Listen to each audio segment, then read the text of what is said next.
Hi everyone, just a little preamble here to say that this is part 2 of our Play Along podcast tier list episode.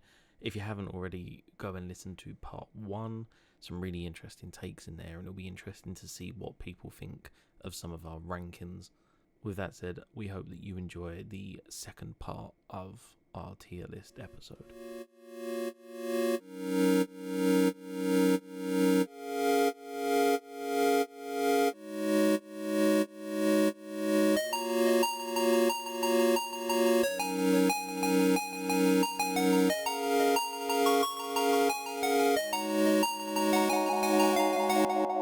Okay, so we just did As Dusk Falls. The next game that we did is February 7th, 2023, which is another, not a nothing sandwich, but one I forget we played was Sea of Solitude. Do you guys remember, this game? Do. World do flooded, remember a Sea girl of kind of running Solitude. away from her like anxieties and emotions that are manifesting in these like actual monsters and sea creatures. I wouldn't say it's like third person adventure, but it kind of is. It's not like an open world or anything. It's a very linear experience. It's a side scrolling. What? I don't remember it being was it top down? No, you were I thinking Planet of Lana. Oh. Yeah, Planet So of Lana. this was- Sea of Solitude. Oh! was I don't even know what Sea of Solitude I do remember this. with the monster in the water. Yeah. Swimming around and Yeah. jumping on the boats to It was avoid. fine. I I'll throw it at my- the end to see. Ooh. My Hold on, gut let is me- saying between Plague and 12 minutes in mid C tier. Oh, wow. Yeah, I think this is better. I remember almost nothing about this game, so it's hard for me to. I'm going to default to whatever you two decide because. Yeah, I think I agree because I remember this one talking about really strong emotional ties, and again, it's this idea. Oh my gosh, I've lost you guys in my sea of tabs. Oh, there you are. I remember this game talking about really strong emotions and this idea, again, this physical manifestation of your anxieties coming to get you in the forms of these creatures. Yeah, and there was all the school children that were like Yes, bullying her and everything, and yeah, and it had like some puzzles to it. I remember like you're using there's like the water sprayer on the back. Oh, I remember there was wolves in this game. I remember us comparing this a lot to oh my god, we just talked about it. What's the Zelda game? Planet of Lana. Oh, Zelda Wind Waker. game. Wind Waker. It is very Wind Waker animation. Because there's a boat and there's water. No, but like look at the No, water. you're right. I see it. Like it's that poppy, like Yeah. overdone, kind of like almost animated, but Yeah. not quite. It's not overly saturated, but it's a very saturated. Yeah, like color almost palette, too. like 2D animation in a 3D space kind of thing. Like it Yeah, is yeah. Where did you want this, Ben? You wanted this between 12 minutes and Plague Tale, Yeah, I think that's where I'm at. which hurtful. Um, Frog Fractions falls once again. I don't want to just kick Frog Fractions while it's down, but I think I would put it between 12 minutes and Frog Fractions. Okay, It's all a right, I better can go game for than that Dragon Cancer. Yes. Yeah. But It's is it a better at better exploring the game than themes Chrono Trigger? I don't think so, but this is where we're at. You don't think so, but you think Frog Fractions is better than Chrono Trigger? I mean, that I wasn't do, yes. necessarily my opinion. That's just where the game went. I didn't necessarily say that. That's just where the game is on our list. Okay, between 12 minutes and Frog Fractions, I'm fine with. Okay, so like here. Yeah. And again, I think at the end, even though I said we weren't going to do this, but we can take one look. I don't want to change everything, but we can maybe a couple of things that we're like, as we have the whole Fine-tuning, picture, yeah. we can kind of move around and decide on. I don't want to do much of it because the whole idea was, again, that's why we have the vetoes. If we can just move stuff around, then the vetoes are kind of Yes. Yeah. irrelevant. So we'll just try not to move as much. So, okay. Sea of Solitude. Next one, which is another big franchise. This is one we did 9 episodes of, February 14th, 2023. Detroit Mass Become Effect. Human? Oh. Mass Effect. I was Mass trying to Effect. guess what the next game was. This is A tier for me, 100%. I fucking love Mass Effect. It'll probably be towards the mid to end of A for me. I'm thinking in between So Kentucky I'm and Papers, Please. coming maybe. at this as somebody who played Mass Effect for the first time for that pod, like what, 2 years ago, like a year and a bit ago. Yeah, I put it or so. B tier between Metal Gear and The Quarry. I would put a B tier next to Village. Wow. I enjoyed Village as much as I enjoyed this game. Like, it's fine. Yeah. But it's not If that's a consensus, I have to veto. If it's that You're low, gonna veto for Mass Effect? I love Mass Effect, That's and crazy. I'm so pumped that Casey Hudson is back. He's doing Fate of the Old Republic, the Star Wars game. Casey Hudson does Mass Effect, amazing storytelling, cool character interactions, and everything. BioWare at its peak. Where you're gonna put it in A? If I could do it, I'd put it in A. Probably. Well, you can. Yeah, you're right. If You're right. gonna I veto. can. Yes. But this is me talking out loud if I'm wanting to actually do that. Okay, right. I would probably put it. Do I like the cat game better than Mass Effect? It's not whether you like the cat game better than Mass Effect. It's whether you think the experience of playing those games, what is a better experience, and who do you on a scale of like if 100 people played it, what would they enjoy more, Stray or Mass Effect? Okay. And also taking into consideration that how many games are like Mass Effect versus how many games are like Stray. Sure, but that, I don't know where you guys are putting it. What it sounds like it's mid B. I'm ripping off the Band-Aid. I'm using my veto, and I'm putting Mass Effect in between Ocarina of Time and Stray. I'm putting it right here. Okay. In these two things. Mass Effect is a big game. I love this franchise. I love all three of these games. And again, between the storytelling, decisions, another game about decisions and how your decisions have an impact, and just fun Space Marine RPG combat, it's incredible. No comment. Yeah, no comment. I've never felt disagreeing more as a physical, palpable thing than ever. Look, man, we're glad you enjoy it. That's where we'll leave it. Yeah, 100%. Yeah, and a lot of people do. People love Mass Effect. Mm-hmm. So whatever you need to tell yourself. Yeah. Next game. What's the next game? I don't know. If Mass Effect was a main series, it would have been. Is it Cocoon? Chrono Trigger Redux. Okay, so this is where I'll put this one here because this is where it started. For a while, we were doing. This is April 2023. We were doing a play longer series where we wanted to play long games, but didn't.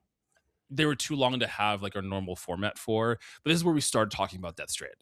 And we did do 4. I'm pretty sure we did all 4 episodes of Death Stranding. I don't think they're all up because this is when we had the website and we were going back and forth between like having things be Patreon and website. But this is where we can kind of rank Death Stranding in the lineage of all the rest of our. Put it wherever you want, motherfucker. I'm using mine. Let me tell you. If you're using your veto, then I guess we could talk about it. But I guess it's irrelevant at that point. I'll say, right, for me, this is like S tier between Wind Waker and Disco. I wouldn't put Death Stranding that high, but I definitely would put Death Stranding like mid A for me. Mid A. You're saying Danganronpa Trigger Happy Havoc is a better game than Death Stranding?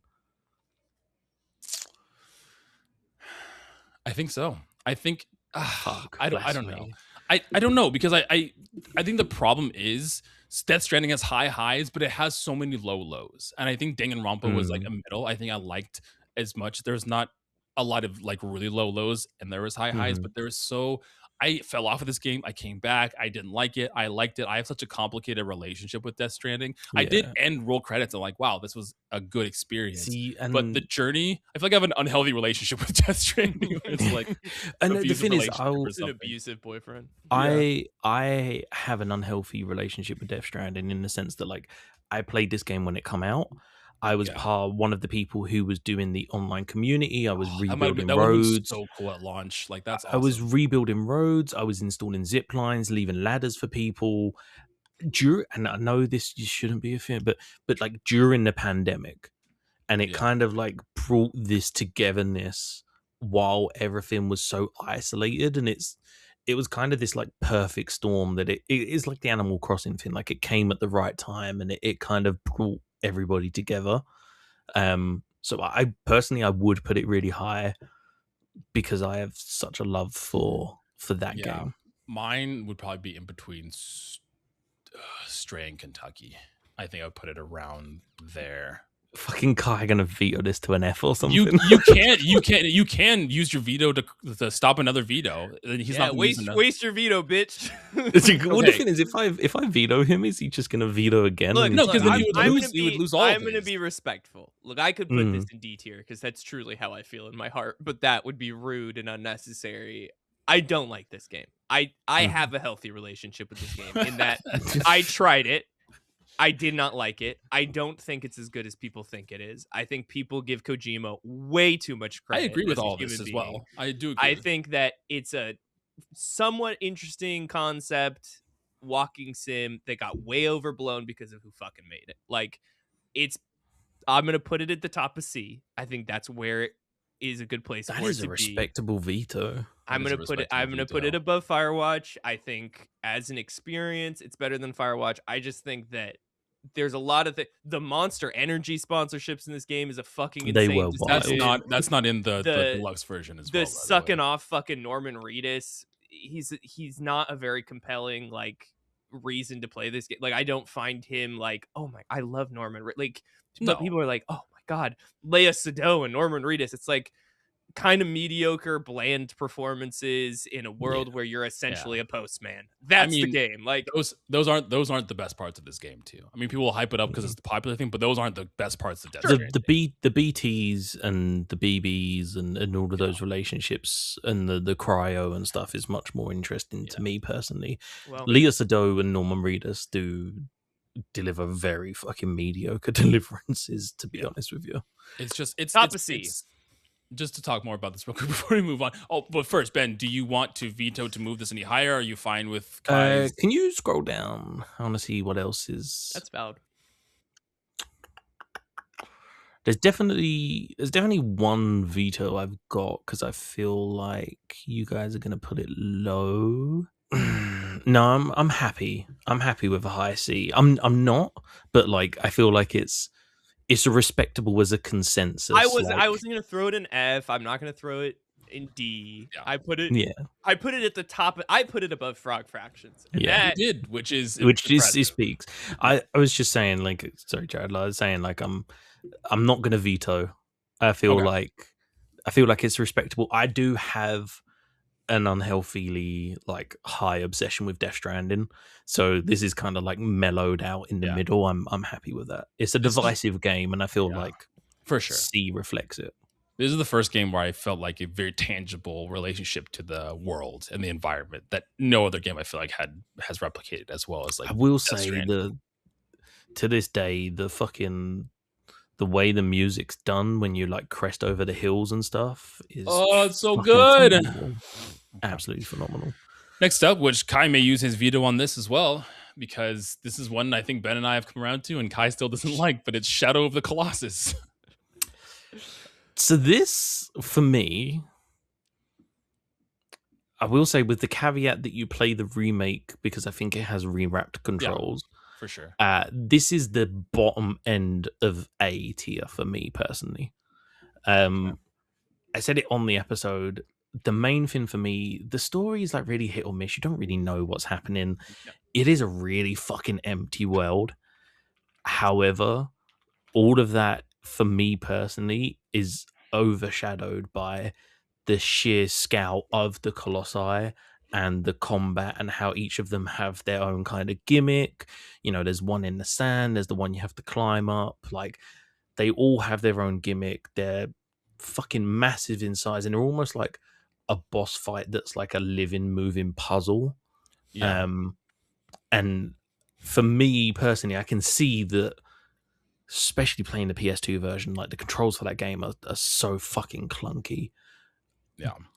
But it was the sheer scale and the sheer kind of experience that I would say low A, high B. This is another one where I don't know. I have to go back and listen to the whole episode because I've listened to some of it here and there, but not the entire episode. But I've definitely come around to it and almost kind of 180'd my thoughts on Shadow of the Colossus. Because thinking about like the concept of this and even my memories playing it too. Like, yes, I do agree that you can make the argument that the world is kind of bland and not very doesn't have a lot, right? These colossi are the only thing that's there, but the like the cool puzzle of climb for one, the spectacle of climbing them. Like, I don't think there's many games that have this kind of like Horizon scale.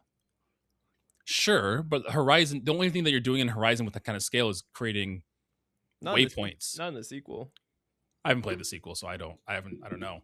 But so I mean, yeah. So if that's in the sequel, then that's awesome because that's a really cool thing to do. But climbing these things and having them move around the world and trying to figure out the puzzle of how to defeat them and finding weak points and throwing in, like you said, ones in the water and ones in the desert, I think is an interesting concept. I'm fine rocking the high B. I think I'm there. I don't know if I'd put it low A, but I like the concept of this enough. I did not like this game very famously, or not so famously, but I did not appreciate this game. I didn't finish playing this game. It was boring. It was tedious. It was empty. The story was bad.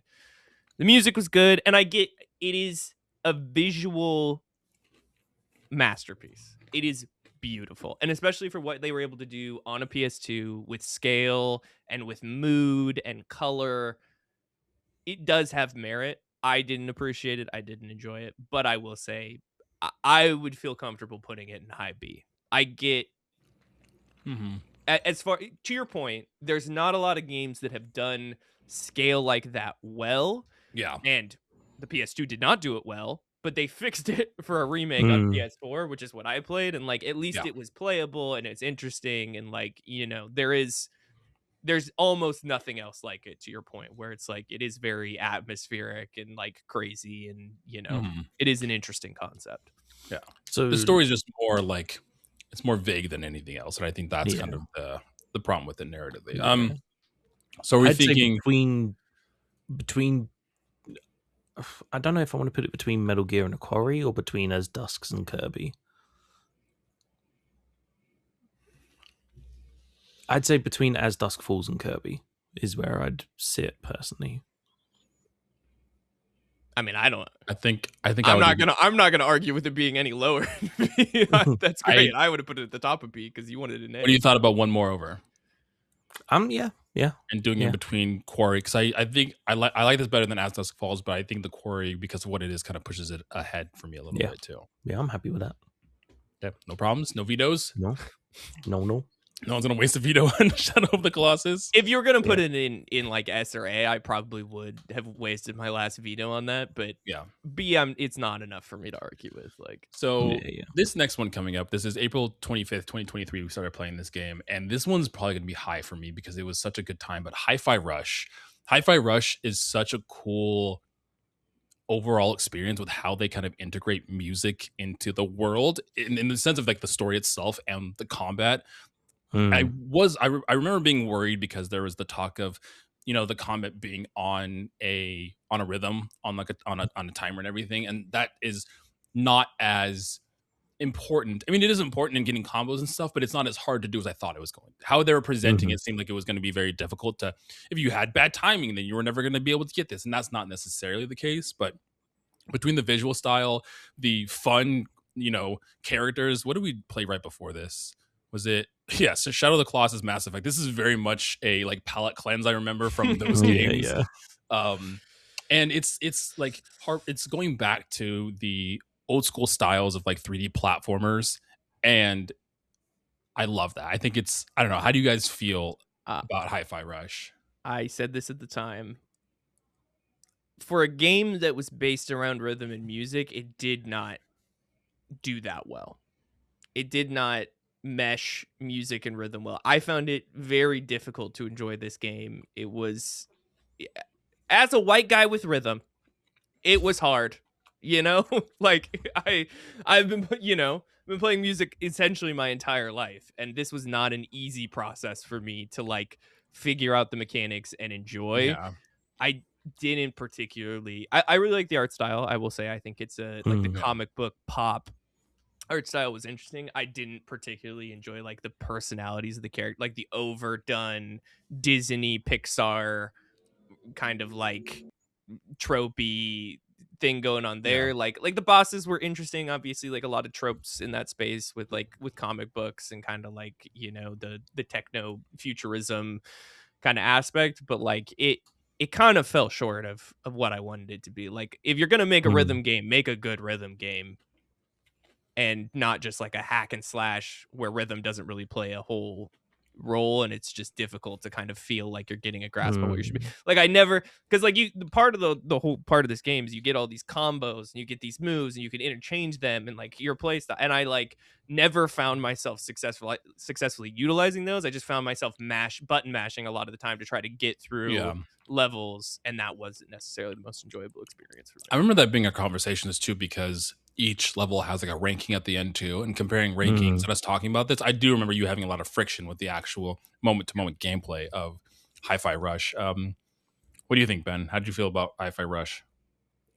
It's hard because like I really enjoyed the game. I really enjoyed it, and I feel like where I'm looking at putting it doesn't do it justice. Like I'm looking I'm looking like high B. I'm looking like between the Quarry and Shadow of the Colossus in that ballpark. That's wild. Yeah, because mine was. I mean, I might have to just go with the majority. I was going high. I was going like A, in between like Mass Effect and Stray, maybe. It would be a little. My first gut was to put it at the end and put it next to Papers, Please on the A tier. I personally, I do agree with what Kai's saying. Like for like what was supposed to be a rhythm based action game, the rhythm really wasn't that crucial. It just kind of gave you like extra points and kind of gave you extra like style points at the end. It wasn't like a Guitar Hero or something where if you can't hit on rhythm, you're not going to succeed. But I think the counterpoint to that is like, if you made it like that, you'd almost end up with like a Dark Souls kind of experience. Well, that's what I was just going to say. If somebody doesn't more accessible. have rhythm, like, I'm looking at high B, low A. That's where I'm looking. I'd be fine with meeting and putting it below Papers, Please at a low A. Can we put it above Metal Gear in B, and I'll be happy? I could go with that if it was a very, very high B above Metal Gear. It's the highest B. I see. I don't. If that's a majority, that's where I got the stakes. I'm not going to veto for it. But in terms of our not algorithm, our criteria of tiers, good, not great, is I don't agree with that. I think Hi-Fi Rush is a great game, so I would put it low A. So if the majority is putting it above Metal Gear and high B, that's where I'd have to land. But I would. It's up to Ben. I fundamentally did not enjoy this game, so I'm not going to be like good, not great. It was mediocre at best and wasn't a good rhythm game. So it's like that was the whole thing it tried to do. And it, not to say this shouldn't count, it sold very poorly and it was not well received to that point. So like, I think it's great, Ben. But if you think that it's more aligned with B tier, then if it's more good than anything, then I'm fine with conceding. I had a ton of fun with it. I think it is a great game, but Kai does make a good point that it's a rhythm-based action game, and so I think it has to go in B, because if the emphasis isn't on the rhythm, it's kind of counterintuitive. Well, and also, it's not an original idea, right? Like, there are other games, like Jet Set Radio exists. There's a lot of, like, rhythm, pop, comic, action games that, you know.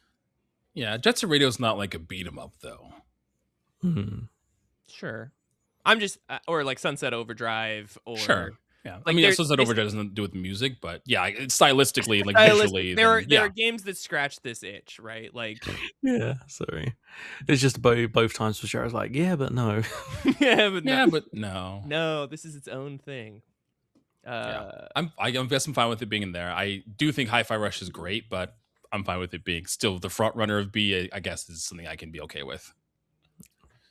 Okay, next up. We gotta. Oh no, not a big one just yet. Another game that might be towards the bottom of our list. Immortality, another FMV game. Someone remind me of what the hell happened in this game, because I don't remember. I remember going through the videotape like mechanic and rewinding and finding secrets that way. But you were trying to solve the mystery of an actress who got murdered or went missing. I forget the specifics. And you had an archive of 3 of her movies and a bunch of like B-roll of like and behind the scenes stuff. And there was a really weird mechanic where you could rewind, and if you rewound, it went to this alternate dimension where there was the one and the other, and they were like these entities. And I'm not going to spoil it because I'll be honest, this for me is like low B, like between Pokemon and Village, because as an FMV fan and as somebody who wants that kind of, it's for me, it's like the sleuthing side of it, it's the investigative side of it that like drew me. The plot with the one and the other is batshit crazy because like the TLDR spoilers, I guess, is like they're like other entities who possess this actress, and it's this kind of like commentary about like how fame overpowers people and stuff like that. Um, it's one of the best FMVs I've played in terms of the way it's presented and the kind of quality of it and the overall experience. So I personally would put it at like a high B. See, Immortality for me is like our example of what C is the perfect example, where enjoyable, probably more good than bad, very niche. I think It is very niche. the mechanics are cool. I think the whole idea of scrubbing through tapes to try to find like discrepancies, and that leads into another tape, and you're rewinding, and like leads into another scene. Like these scenes being interconnected with one another, I think is a cool idea. I think for me, it falls into the same category as 12 minutes, where it's like cool concept, good elements, not perfect, right? I would It's even like, put this above 12 minutes, honestly. sure. Like I think I enjoy this better than 12 minutes. I'm happy with it being in that ballpark. I think for me, it was a little bit higher because I mean, this was my recommendation if I remember rightly. This was my interstitial, and I'm very much the person that this game is for. Like I'm a big fan of FMVs, and so I think maybe I do rate it a little bit higher because it is kind of what I was looking for.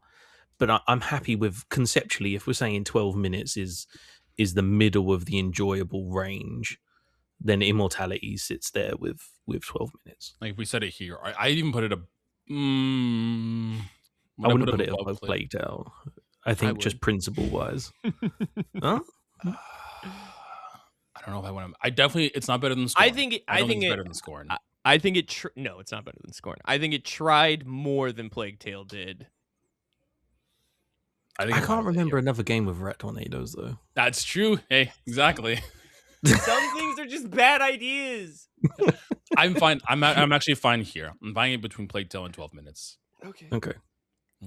Perfect. Okay.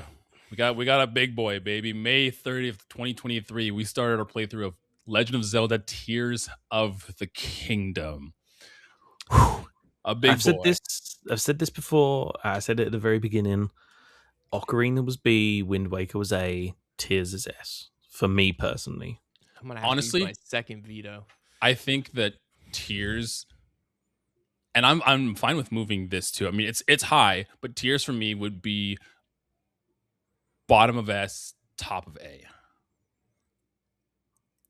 Really? See, I think the thing for me, right, is like I got into Zelda in the kind of peak of the like open world experience where like you can go and do anything.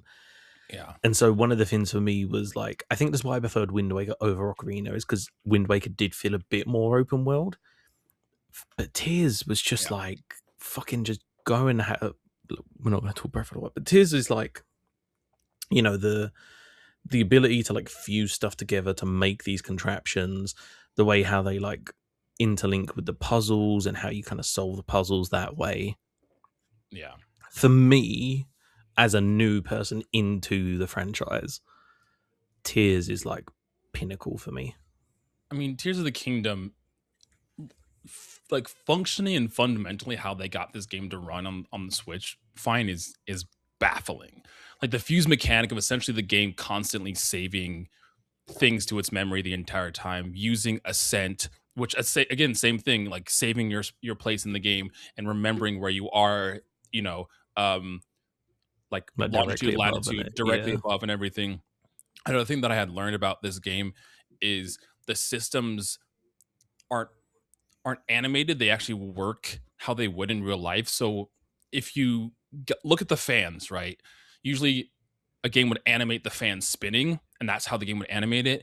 But that's not how Tears of the Kingdom does it. There's systems inside the fan that make it function as a real fan. There's parts that are utilized inside each of the fans. Like physics-based. Yeah, there's physics-based that way. And that's insane. Like they could have easily just animated the fan to move and spin and propel forward, but they had built things with side, and that's just one of the many. That's how you ended up with like too many fans on one side and the contraption spinning and stuff like that. And all of these things like talking to each other and working together. And I didn't utilize the building thing as much as I probably would have, but between that and I have issues with the Breath of the Wild era narrative. I do love Tears of the Kingdom, and I think it had some high highs, but just like how they present their narrative and memories and backstories, I just think is not a good way to present a story. I think other Zelda games do it much better. I prefer the more linear story. I don't want to remember the before time. It just takes away from a lot of the urgency of the now. But Tears of the Kingdom killed it. Again, I would put it I honestly, and low for me putting it below Doom, but I would put it below Doom or above Danganronpa. But Kai, you've been quiet in this conversation, so why don't you let us know how you feel? I did not like the things they decided to do in this game. I think they had lightning in a bottle with Breath of the Wild. I think they took a game that had never been open world and did it so successfully, and there was clear things that were like, fix this, do a better job telling a story, and it will probably be one of the greatest games ever made. And instead of doing that, they were like, what happens if we make a physics sim in a Zelda game and then also just do like some of the like the verticality shit of like, you have the sky, the ground, the underground section, the vehicles that you make. Like, it's just, it seemed like such a wild pivot for not a lot of benefit. And I get it, like, it's gimmicky, it's cool, but if I were to play if you're telling me you have to play a Zelda game, it would go Wind Waker, Breath of the Wild, Ocarina, Tears. Those would be the, if I had to play them in the order of what I most enjoy, what I think the best experience are. I don't like, if I had to give someone a Zelda game between Breath of the Wild and Tears of the Kingdom, I'd give them Breath of the Wild. It's arguably a better narrative experience. It's essentially the same game without all of this additional stuff that doesn't, to me, add a lot, right? Like, and look, I love fucking like farming sims and shit like that. I love Astroneer. I love complexity and building these things together, but it just didn't. It never felt like it fully integrated itself with the game in a way that made a ton of sense to me. It felt separate in a way that felt very weird and clunky, and like, why is this in my Zelda game? And like, this would probably be B tier for me, but if you want to put it at the top of A, I know you both enjoyed this game. That's fine. Yeah. I completely just lost my train of thought. I was going to comment on something you said and it immediately left my brain.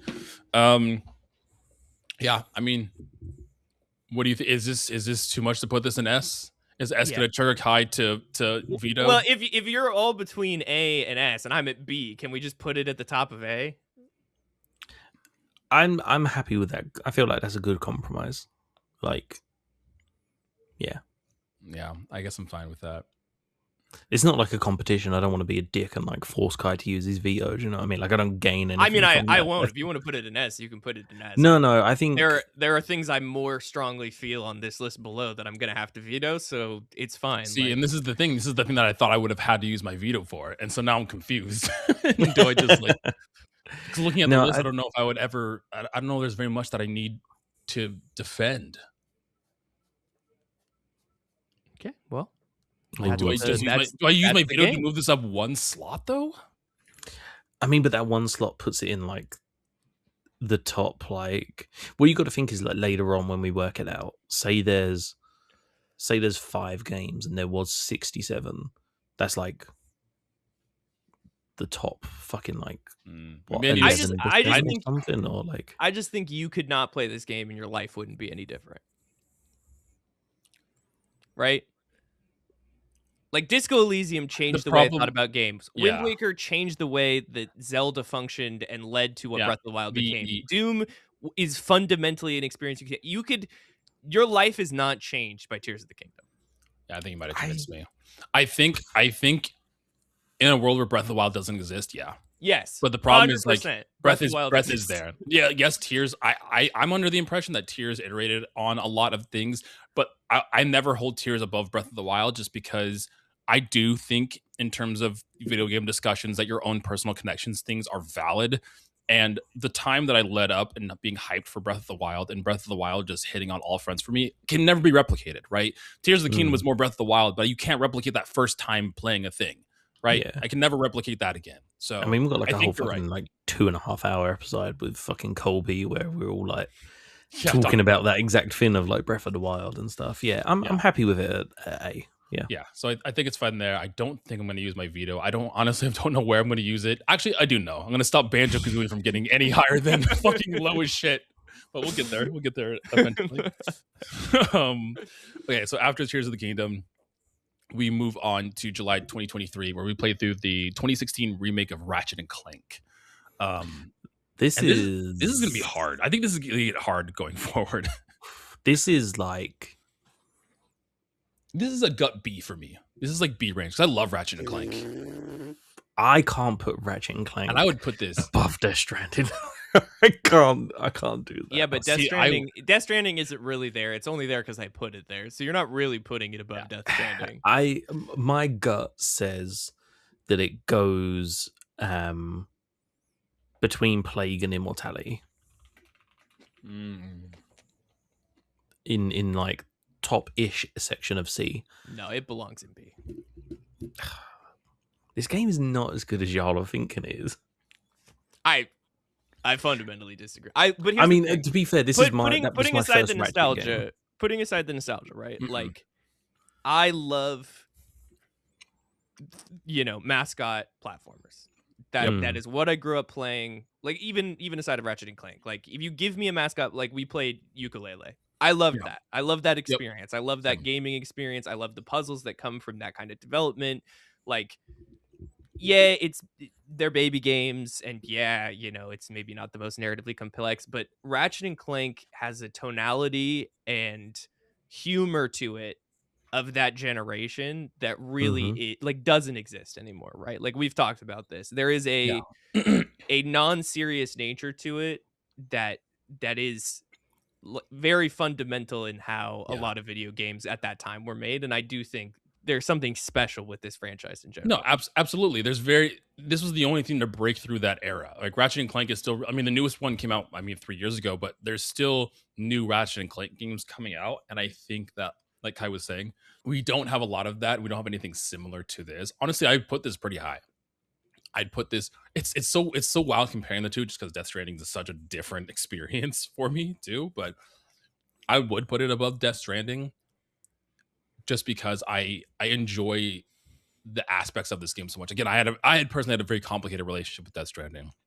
I came out enjoying it, but I would put this.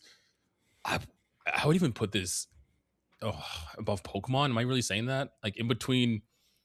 I'd put it above Village.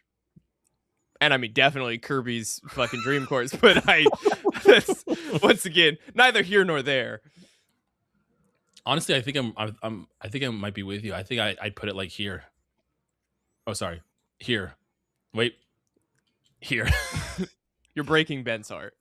I'll go with the majority. It's fine. Do you okay? But you have two vetoes. Do you want to? Yeah, you have two vetoes. No, because I know for a fact that there is one game I have to veto. He has to defend Brutal Legend. I know he has to defend Brutal Legend. It's not Brutal Legend. I'm telling you now, it's not Brutal Legend. Oh wait, I know what you're gonna.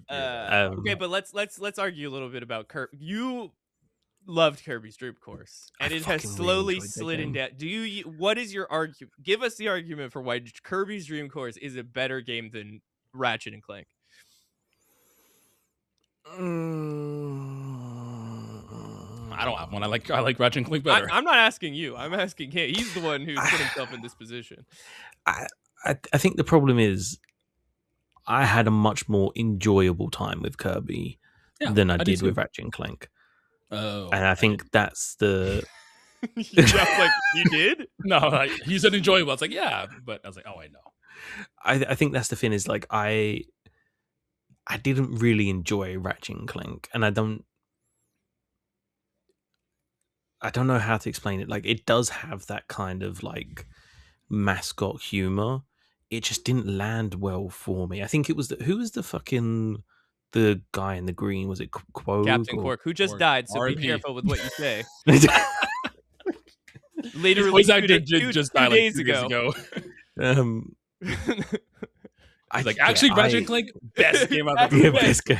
Really great performance from Captain Quark. No, I don't know.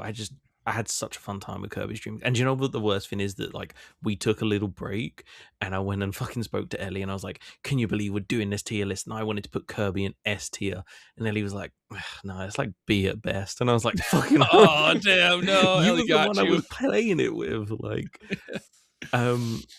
yeah, I can't really like I can't explain Again, it. you I just can had you mu- can use your veto here to move it wherever you want. Here's the thing I will No. say for the listeners, and this is specifically only for me, because Jared's first loves were Nintendo. This Ratchet and Clank game was the first game I ever played through. It was truly my first love of video games. This is the movie one, right? No, this is just this is just the remake of the first game. But this was the tie-in movie one. Sure, the movie came out with this game. That's about the movie and everything too. But you're talking about the original Ratchet and Clank in terms of like your feelings of like yeah. I'm saying Right, okay. Ratchet and Clank as a franchise is my Zelda. It is the Mhm. equivalent of Jared's feelings towards Zelda. It's like it will always be that thing that got me interested in video games, and I'll never be able to separate that. Like, you know, like I just can't. I can't let that go, man. Like it's the same way you feel about Metal Gear, where it's like, Yeah. you know, do I think Ratchet and Clank is better than Dusk Falls? Yes. Do I think it's better than Shadow of the Colossus? Yes. Do I think it's better than the Core? Yes. But I'm willing to put it here because I think objectively to other people it probably falls somewhere in here. But it's just such a personal thing. I'm happy to go with the majority. Like I said, for me it doesn't sit that high, but I'm happy to go with the majority. Yeah. And I realized looking through this list what you're saving your veto for, so that's going to be interesting once we get around to that. Okay. Next up, August 29th, 2023, with the Friday Night Gamecast boys, shout out Nick and Will, we played through Bramble the Mountain King. And honestly, not that this was like nothing. Like I enjoyed this. This harkens back to like the Inside, Limbo kind of gameplay, which I don't think this Bramble ever hit those highs. No. But I think is like a competent version of this, where it's this kind of like horror aspect, and again, so like starting off a little not cutesy, but starting off one way and going very dark with its themes too. That I really enjoyed. This is, for me personally, this is mid tier, just below Plague. I would say this is like a C tier game. I would put this above Firewatch, below Death Stranding. I mean, I would put it above Death Stranding, but I know I'm going to lose that battle. So, I would. Let's see here. Do I like this better? I think Bramble is better than Scorn and Firewatch. I don't know. The thing is, it's hard because the like mythology that Bramble goes through, that like Nordic mythology and stuff, and Nordic the setting is really, really interesting. I don't think it did a good of a job as explaining the story as Plague Tale did, and I know that's like a low bar because we said that Plague Tale really didn't kind of delve into but Bramble felt much more of like a side-scrolling platform adventure game in a Nordic mythology setting, as opposed to a story based on Nordic mythology. So you'd place it like here? He placed it below Plague Tale. Below Plague Tale. Yeah. I definitely like it better. Or maybe I like Plague Tale better than this. Okay. I think I'm fine with this placement. I think I'm fine with it. Like, this is like the mid C tier. Yeah, I think it's perfectly mid. And I like the you said the mythology, Norse mythology and everything, but it doesn't ever hit the highs of Inside and no, and I think the story was, it's hard because like the story was lacking compared to Plague Tale, and the environment and the way and the role the environment played wasn't as good as Scorn. That's why I'm like below those two. I really like Scorn. Like the more I think about it, the more Scorn is just like has a pretty high place in my headcanon. Next up, September 5th, 2023, Detroit Become Human. Now, hear me out.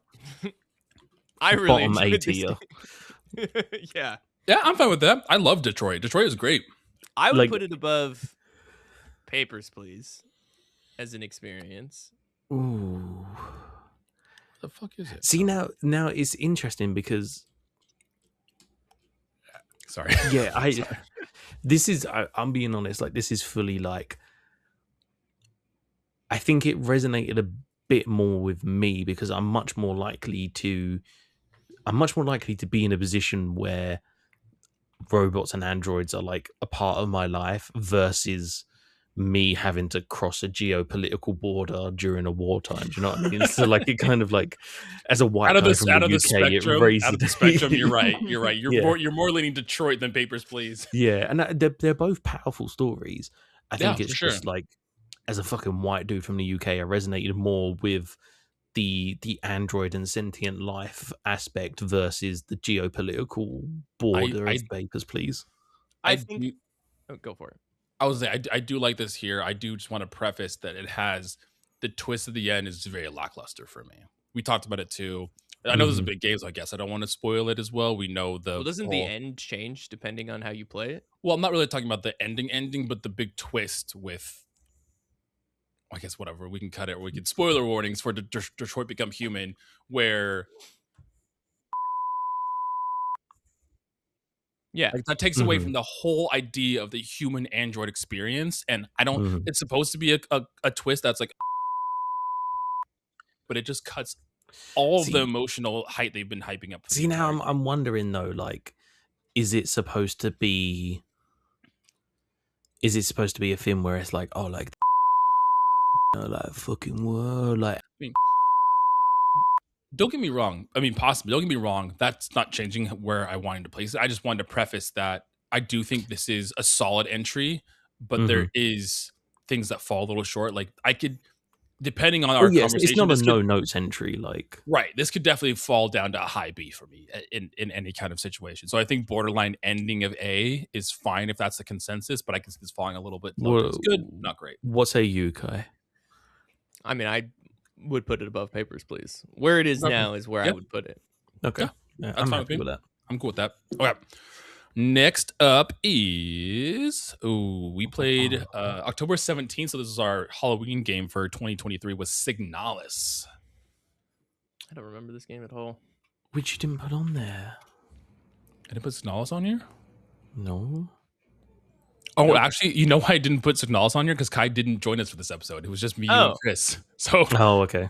Never mind. Also, hence why I was like, what the fuck is this? I don't remember. I don't know. If I'm honest, I don't know if you would have gelled with it, Kai. It was like a isometric, retro-inspired horror game akin to like the early Resi games. Yeah. But again, it had a lot of themes around like artificial intelligence and like what it means to be human. Signalis is good. Like Go play it if you haven't played Signalis. It's a good time.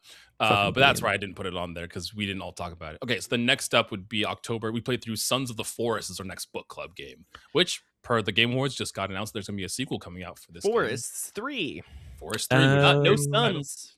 Just forests. No sons, just forests. I would say for me, this is like Firewatch, but more action with guns. So I would put it above Firewatch. I feel like I'm so biased on this because Kai and I played this co-op, and this was so fun to play. I'd put it below Oregon Trail. Oh, like a high B. I think it's low B. Low B. Low B. Sorry, yeah. Good, not great. Yeah, I'm happy. I think with it's that. good, not great. Because there's a lot of problems with Sons of the Forest. The game has a lot of issues. And I mean, fucking hell, like we were playing it close to launch as well. So well, technically, it was still in beta. That's true. We're gonna give it the benefit of the doubt. But I think it was intriguing enough in terms of like the story and finding the bunkers and everything that kind of looped together. I had a blast playing it solo. I can imagine it was even more fun playing it co-op. Yeah. I will say I enjoyed Sons of the Forest way more than I enjoyed Village. Do we feel like it's better than Village? I think it's because I played in co-op. I don't think I've never played it solo. So as the solo player, I had more fun playing Village because Village is geared towards a solo experience. Village is a better solo experience, I think. Okay, and we're going based on solo experience, so we'll leave it as the lowest in the B tier. Yeah, I'm fine with that. Okay. So we did Sons of the Forest. You Next know how you up, were saying things were in order and then they moved? Did you see the pin images bit underneath F? oh, I did not see that. That would have helped me before when I jumped into this morning. Everything was rearranged, and I was like, It might, even if you pin images, it might not. It might not. It might not. I just didn't know. like if you knew. consistent if you refresh. Like I don't know how their caching works to keep that yeah. stuff. Like I think I updated my computer, so all my tabs closed, and then when I opened it back Mm. up, because I had saved this tier list, everything was in a different order, and I was like, Yeah. well. Hold on, I'm going to pull up the Google Keep of where we've got the Shame Cube episodes. Go on.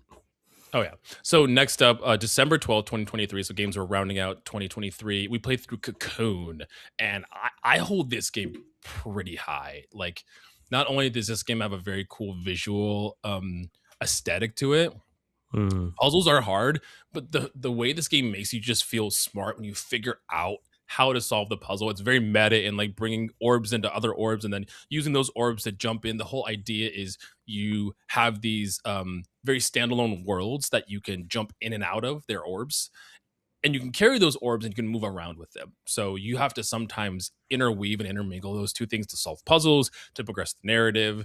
I don't really remember overall narrative of Is this the one that I read with the frog, or is that a different game?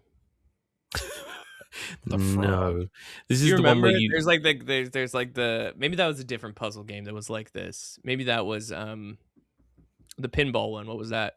Oh, no, you're right. It was fuck. Hold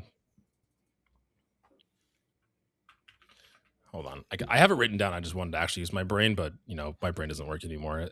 We played that through during COVID. Oh, Creature in the Well. Creature in the Well. That was the one that I did all the. That's the one you did the voice for the frog. I just brought this game up recently. Mm. I can't. We were at the Game Awards conversation. There was another game that is very similar to this that's coming out that I'm excited to see, like a puzzly bug-like stage game like this. I agree. I liked this game. Like, it was good. Honestly, I'd put this low to mid A. This is how I'm feeling about it. Like, I think this is like, out of puzzle games, this is kind of like a perfect representation of how to do puzzle games well. Again, I think that people can have some friction because this game does get hard in its puzzles, but it does make you feel great when you do finish them. I don't think they're impossible. I played through The Witness. Kai and I played. We didn't finish The Witness. We didn't play through The Witness. We played The Witness. We played some of The Witness. That is one of the few puzzle games where I was like, I can't do this. I'm just going to stop playing because these puzzles are too hard. It doesn't get to that level for me. Here's the thing. Because, like, to your point, like, you're talking about things like Limbo and Inside. Like, sure. I think those are also indie puzzly games that exist. Like, those would be A rank to me. Like, those would be, like, bottom of A games. I think this is high B. Like, it just happens to be the best indie puzzle game we have on this list. But, like, it's okay. Yeah. Like, I couldn't tell you anything about the story of Cocoon. I was just about to say that. In terms of puzzles, I like Cocoon way better than Limbo and Inside. Narratively, Limbo and Inside do way better job tackling some like real world topics and conversations. And Inside about autonomy and being yourself and making your own decisions. Like that is really cool. So I'm fine with keeping this like top 3B. I would put it in between Quarry and Colossus. Yeah, looking at I like that, Quarry I'm more than I that. like Cocoon. But I think I'm fine there because if we're thinking about it in like, I think I enjoyed the Quarry in terms of a narrative experience, but if we're thinking about it in like a puzzle game, Cocoon is really the only thing of its type in this category. So it's really the top of like its type of game in terms of like indie puzzle game. So I think, in the whole overarching aspect of B, I think it's fine right there. Yeah, I'm happy with that. Okay. Gavel. Like that. Gavel. Only a lot left. Next up, we have Pokemon Omega Ruby and Alpha Sapphire. I'm perfectly fine with sticking this next to Brilliant Diamond if we want to just do that. Yeah. I think the other side, though, like Brilliant Diamond, I would say is just above Omega Ruby. I feel the opposite. I feel like Omega Ruby is way better than Brilliant Diamond and Shining Pearl. Sure. No one feels strongly about the other. This game. So I'll just, my defense for it was this game built off of the Gen 3 Emerald and just added so much more post game and so much more substantial content to the existing game. Where BDSP is like, here's a prettier version of the thing you just already had played. Also, we cut a lot of content from that too, and it's like because of that, I think Omega Ruby is better than Brilliant Diamond. Okay, I'm That's fine. swayed. Cool. I'm swayed. Perfect. Didn't have to do much convincing. We have now started into our ShameCube series, which we've done before. February 6th, 2024, we started playing through Charlie's Angels for the Nintendo GameCube. So where on F tier is this? Honestly, I think this is probably the top of F tier for me. I think I Well, like Charlie's is it Angels top of better F than. or low D? Because D is like Oh, okay. It's low D. I want to be very clear. bad Take it outweighs good. wherever he can. I was surprised that anyone even mentioned the category of D with this game. So Honestly, you know what? I don't think there's a situation where I would tell someone to never play this. So I think if I'm fine with putting it at low D. yeah, I think if you like Charlie's Angels, play it. Yeah. Okay. I Yeah. guess I if think someone of was like, I'm playing through Charlie, should I play through Charlie's Angels? I'm like, I mean, you can if you want to. You're probably gonna have a bad time, but I'm not gonna say no. yeah. Wouldn't Right? say I'm not no. gonna tell you Yeah. not to. I know my hand was like floating here for a long time. I noticed. I don't know why. Okay, perfect. So Charlie's Angels is there. So next up we have Banjo Kazooie Nuts and Bolts. Is there a tier below F that I could put this in? This is This F that tier. was it. This is 100% F tier. Yeah, As far as I I'm would put this concerned. like if someone asked, I would not tell them to play Banjo Kazooie Nuts and Bolts because it's and not only basing it off of my own nostalgia for the first games. It's not that bad of a game. It's man. just fundamentally not a good video game, though. Like That's it has not- what? It's not. It is not a Smell good the game. veto. We didn't even finish it. We played like 2 hours and we're like, cool, let's talk about these 2 hours of Banjo Kazooie Nuts and Bolts we played. I'm I'm doing it half of the means. I'd be okay if it goes up to do D. do not put it above Charlie's Angels. Charlie's Angels is playable and somewhat enjoyable. I want to hear where Kai would put this realistically. I would realistically put it between.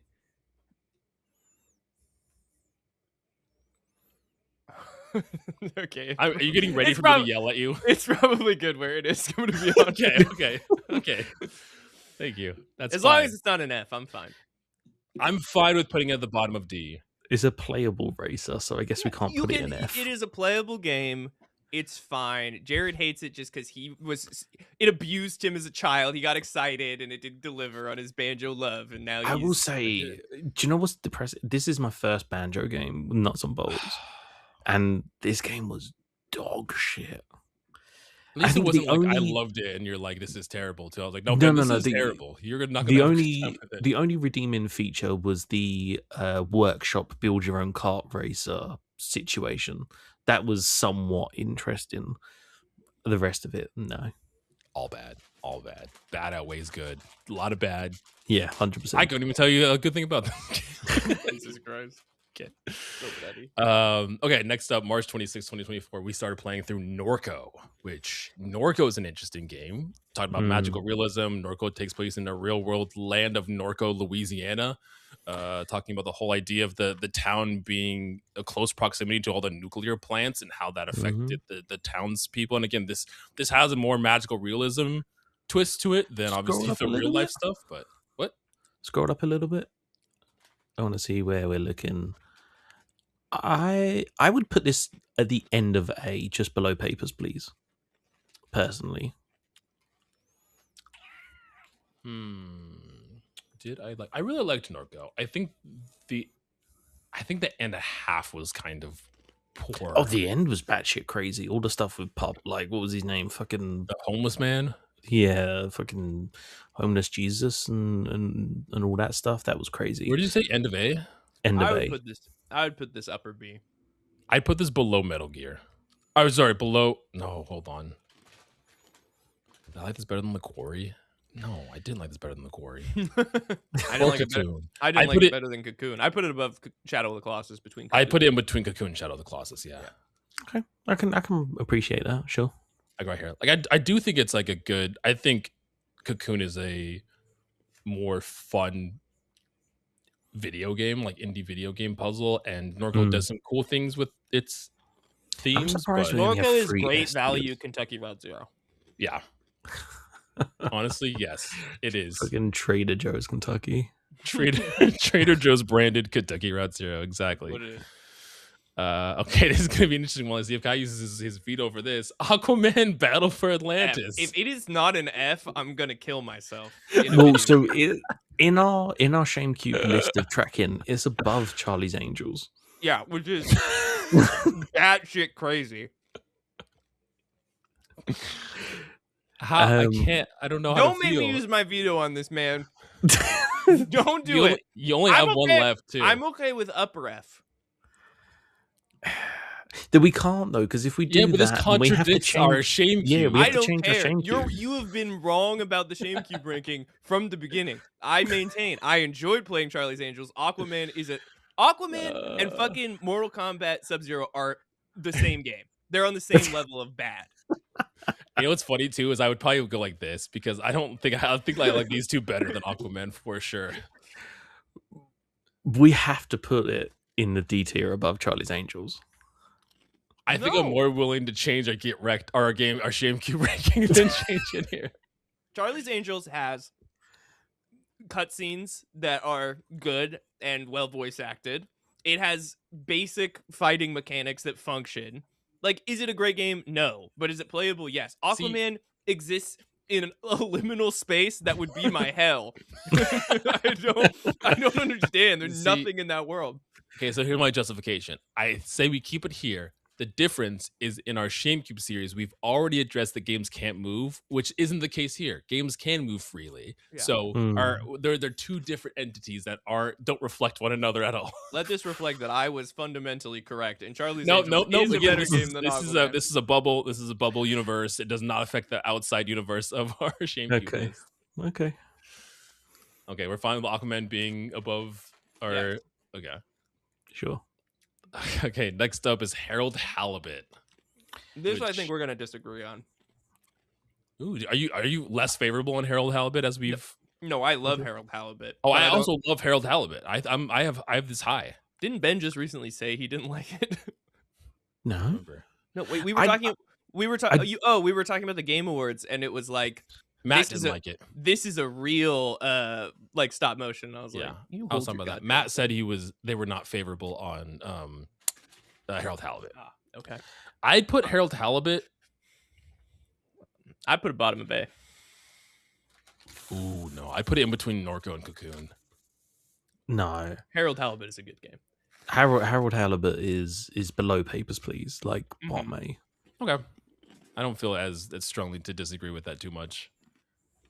I just don't know if I liked it better than some of these other ones like Hi-Fi Rush and everything, but I did really enjoy just the whole presentation of just, the stop motion aesthetic, the claymation aesthetic. Great story. Wii U is best character. We're talking about best side characters. Yeah. I fucking love Wii U. Wii U was great.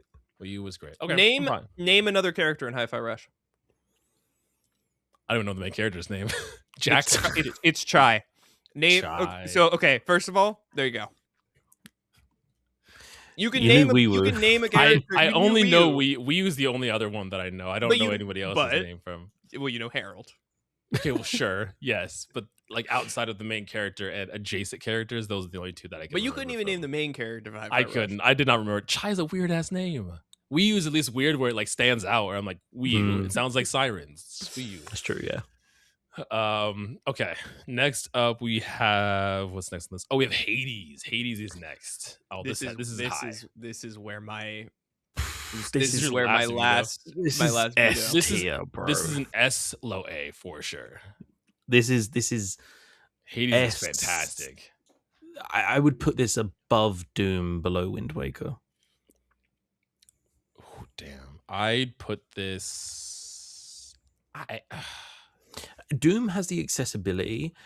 Hades has the replayability. It has the lore. It has the art design. It has, fucking Aphrodite, bro. Like, burn, burn, burn, burn. Yeah, Hades is S tier for me personally.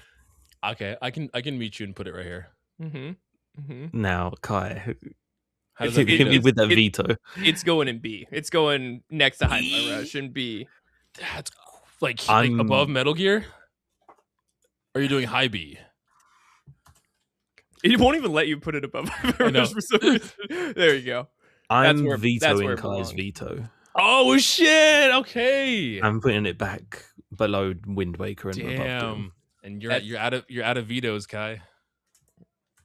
I don't think I should lose my veto if someone else vetoes over you. I think you shouldn't be able to veto them again, but you should keep your veto. If someone's willing to use their veto on your veto, that just takes. You're right. Okay, that just takes away yours. You still have one left. I can't use it. He override. I can't be like, no, I'm going to use my. No. Okay. I think this is fundamentally wrong. I think no, Hades is great, dude. It's not an S tier game. It's not something that is life changing. It doesn't do anything that is going to like. But this is a must play experience. I would say Hades is a must play experience. This redefined roguelike and kind of absolutely like changed the formula for them going forward, and also, you know, in terms of like environmental storytelling and lore, like between characters and stuff, like it completely redefined relationships between each of them and everything. Horny. The whole game's just horny. The whole game. It is horny. But that's when's 5 Hearts coming up? When we fucking exactly. Whoa. That's a different kind of horny. Interesting. Okay, so we all have one veto left. I personally enjoy this game on the record, and that's fine. And I like roguelikes, and I didn't think there I'd are have games to like veto this that I Hades. appreciate. I forgot how much Kai didn't enjoy Hades. I did not enjoy that game. Hades is hard though. So having friction with. I put it in B to try to get my veto through without it getting overrun. I would have put it in C.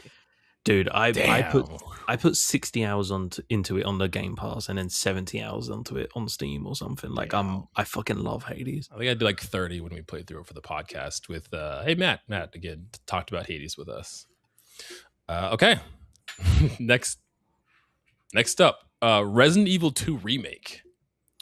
The RE2 remake. This is another one I also S tier. What?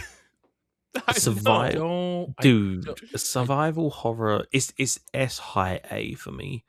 I would say high A. I don't know if this is S for me. Look, whoever the Asian girl's name is. Ada Wong. I don't remember her name. Ada Wong. Ada. You have an argument, but outside of that, she is S tier. This game is not. We already talk about Village. Like I think RE2 is like the epitome of what Resident Evil games are. Like this is 100%. The perfect example of what a great Resident Evil game is. I probably put it remake is a solid entry into the genre of survival horror. It has to be at least A tier. Here's my problem. Okay, I never played Resident Evil growing up. So they were too scary when I was a child. Yeah. And then I fell out of video games in the time period when they were doing like a lot of the first Resident Evil I played was Resident Evil 7. That's my first Resident Evil as well. Which is an incredible game, but is very tonally different than a lot of Resident Evil games, right? It doesn't really play into the same like Raccoon City Umbrella lore. It's more of a standard horror game that happens to have a Resident Evil badge on it. Mm-hmm. I like that more. Like the ship sections of Resident Evil 7 are some of my like favorite sections of these kind of, and we've played a fuck ton of horror games. Me and Jared, that is a genre that we have played expansive amounts of. Like it's Resident Evil 2 is fine, but it's not. How do you feel about my ranking for RE2 remake is in between Stray and Mass Effect? No, that's where I would put it. I don't know if it's S tier for me. But this is around A tier, the high A's for me. If I was going to put it, can I see the rest of the games? Yep. What am I going to have to veto? Because I got one left. You do have one left. The reasoning for me is like I would put 7 in S along with RE2, but I'm happy that RE2 is like a solid entry into the genre. For sure. 7 is like the pinnacle, right? Like 7 is like fucking like pinnacle of Resident Evil. So I would be right here for me. Oh, sorry. Yeah. It'd be right here for me. Yes. I'm happy with that. Mid A tier. Mid A. That Resident Evil 2 remake is getting above Kentucky Route Zero is a crime against video games, but sure, whatever. I'm not going to veto it. You've got your veto? I'm not going to use it on this. Okay. Because there's other things that I'm going to have to regulate you people on. Okay, next up on the list we have is Alan Wake. We played through Alan Wake back in late Alan 2024. Wake is, for me, like between Bramble and Immortality on a C tier. Oh damn! I was Damn, going that is so low. That is so low. I was going high B's. I love Remedy and Alan Wake, and I think it's probably like my least favorite out of all of them. Like Control, I think Alan Wake 2 is probably better and builds off of that. But So, love Remedy, love Control, love the. For me, Alan Wake. This is a wild comparison. Alan Wake is like it did to like Remedy and Control universe what Mario RPG did to Paper Mario and what Castlevania did to Metroidvania. Like Alan Wake set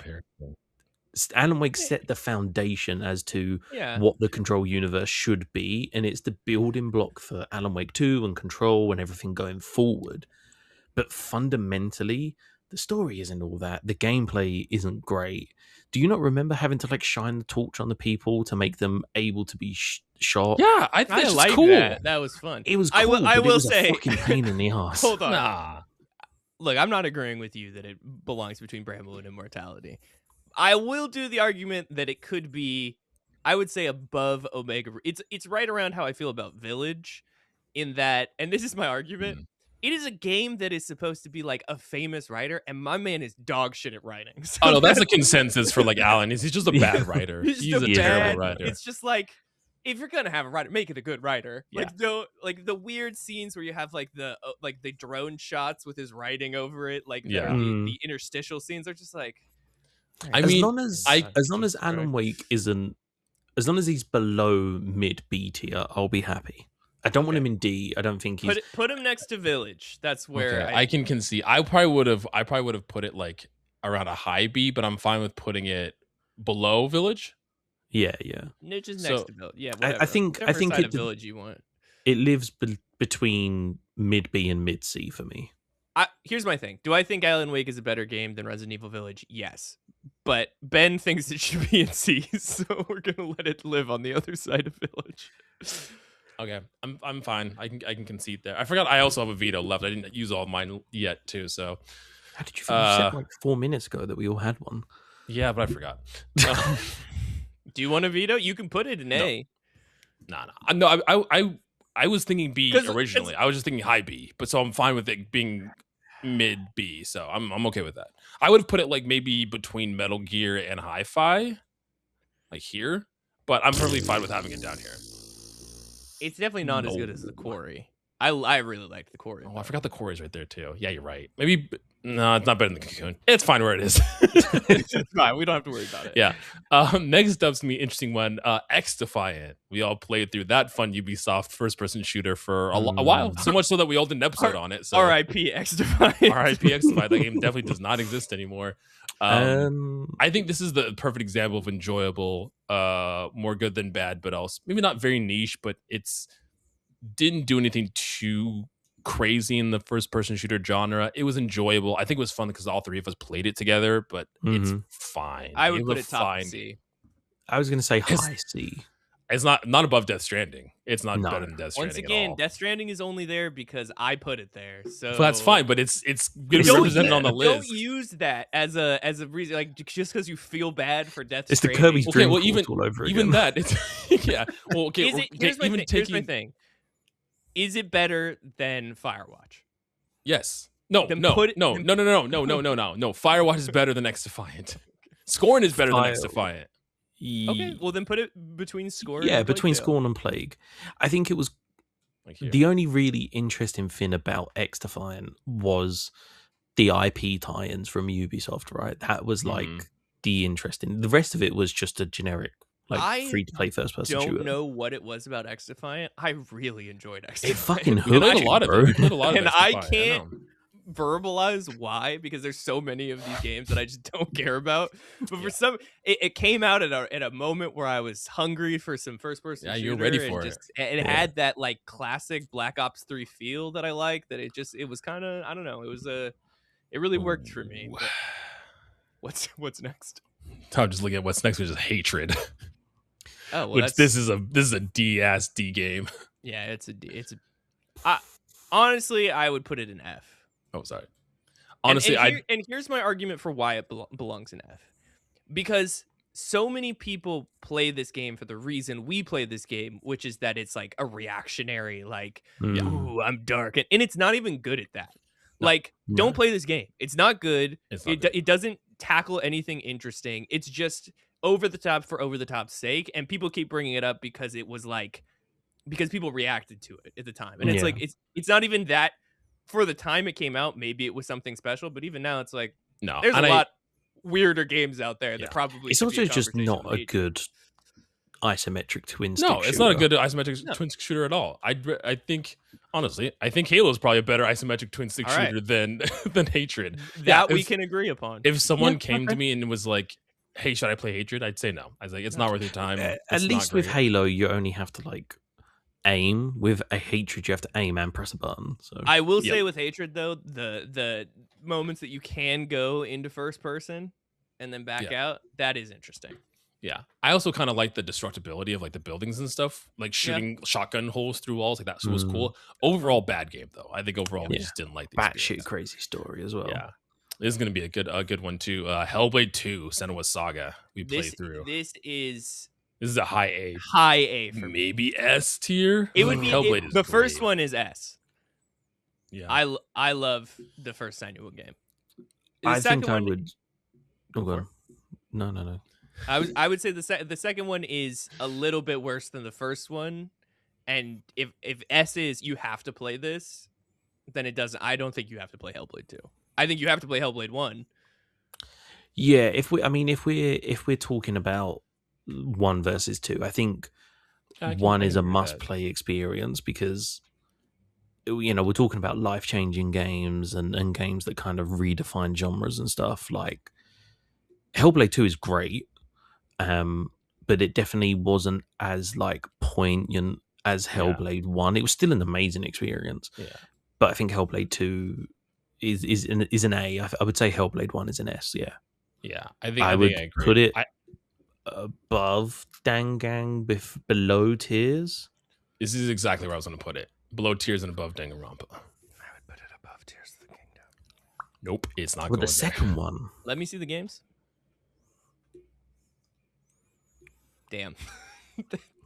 I really have to protect 5 hearts with my life. You know what's going to happen is all of us using our last veto to move 5 hearts around this fucking tier list. No, my veto is not safe for 5 hearts, and it's not safe for Brutal Legend. I mean, the other problem is that I also we go back to the games. I also really didn't like Citizen Sleeper that much, which I that's know what I'm saying. You two loved. Fuck me. Fine, leave it below. I was like, you're gonna use your veto to move this up one space. When we fine tune, can we veto in a fine tune before we lock in the final product? So we get 2 vetoes during, and we all get 1 veto in the fine. No. I'm saying like if you carry your veto over. No, you gotta shoot that veto during. Okay, all right. Also, okay. I want to preface that we're not going to spend a lot of time. This episode's already long. We're not going to spend a lot of time in the move around. Maybe 1 or 2 things, but it's. Oh yeah, no. We're all very tired. This is a marathon podcast. We're 4 hours deep. You're right. I think I'm fine with it living in between Tears and Danganronpa. Yeah, I'm happy with that. Okay. That's fine. Cool. Okay, next up was another GameCube, The Sum of All Fears, which probably no one needs to play Sum of All Fears. No, It goes F above. It goes between Intelligent Cube and Hatred. Oh, you liked it better than Intelligent Cube? Yeah, it was better than Intelligent Cube. Yeah, I will say that. Yeah, I don't care about it enough to argue it, so I'm fine. All right, I don't care about it enough. Okay, next up we have Metal Gear Solid 2: Sons of Liberty. This is gonna be another one that is going to probably mess with the. Is the this list your a little veto, bit. Ben? This is not my veto. No. This is an A tier for me. Because it purely for the gameplay, the fucking inhale hisses of the two of you. It took the gameplay of 1 and built upon it, and really kind of like defined what the Metal Gear gameplay is going forward. The story is even more batshit crazy, but if somebody said I want to play one of the first Metal Gear games, I would say play 2 over 1. So I have to put 2 in A, or at least I- above Metal Gear 1 in B. I would agree. I would put it in between Hi-Fi Rush and Metal Gear 1. I would I'm put it happy above with that. Hi-Fi Rush. I had As long as more of a good time playing Metal Gear You Solid put it above 2. Hi-Fi Rush, Ben, because that's going to determine it. If you want it above, Well, or he would below put it in Hi-Fi. A. Of course, I he would put it in A, above so the Hi-Fi closer Rush. to A I can get it, the better. That's the I feel like majority as would long go as above it's Hi-Fi. as long as it's it's above Metal Gear Solid 1 because it's an improvement. Yeah, I think it's gameplay-wise, better. I'm It's better than happy. Metal Gear Solid 1 for sure. Yes. I didn't like it better than Hi-Fi Rush, but I think the other thing Them's as the well breaks, is like, kid. yeah, I think the other them's thing the as well rules. is like there was so much in Metal Gear Solid 2 that like you boys didn't know you could do, like holding people up and like Yeah. dangling over the edges of railings and stuff like that. Like, some wild shit. Okay, everyone, we're here. 5 hearts under one roof. Fuck This yeah. is fucking Where S does tier this game. go? S tier game. S tier game. S tier Dude, game. Come Must on. play experience, No, man. I will. Graham is okay. Wait, I will say this. This is my one caveat. It is a must play experience if you are attracted to women. It is not a must. Fair play. Whatever you are, Fair. as long as you're attracted to women, this is an S tier game. For the other 45% of society that likes men, probably not an S tier Yeah, game. not gonna for be you, honest. unfortunately. This is there's no way that 5 hearts is better than anything in A or S. You're it is crazy. a So high, hear it me is a out, hear me high out. B at Hear me out. most, but For the meme. No. No. Hear me out. no, Okay. no. Ben's more accurate. It's more of a meme game than a good No. game. It's not. It is a good game because No. it is because it's like, think of the FMV games. They take themselves very seriously.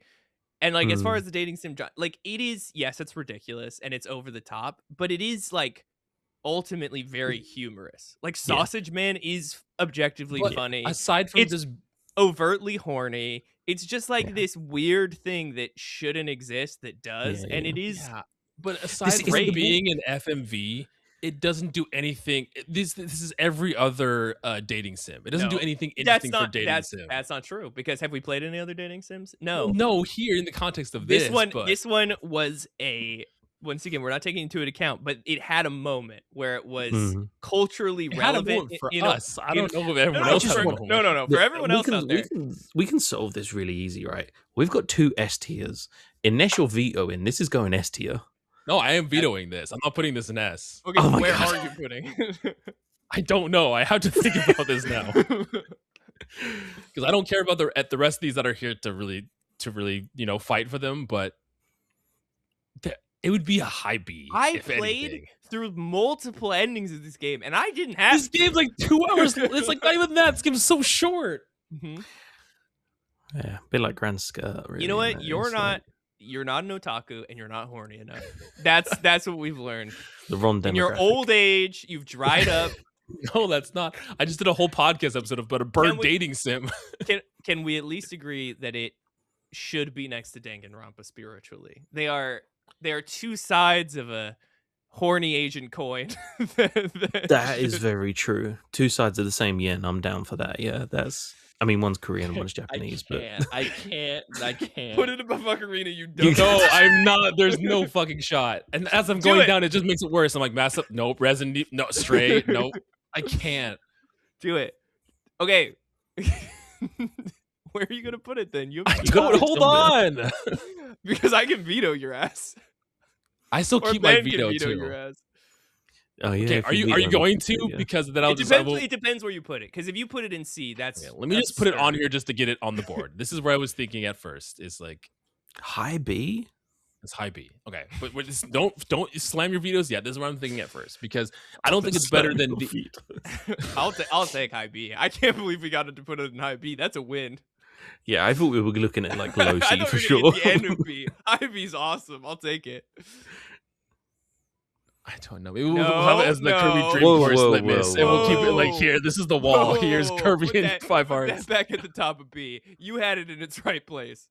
You know what? Actually, I like this. I'm keeping it here. If you want to veto me, go for it. But I'm keeping it here in between Ratchet and Clank and Kirby. I'm not gonna veto it. It's fine. Yeah, that's right.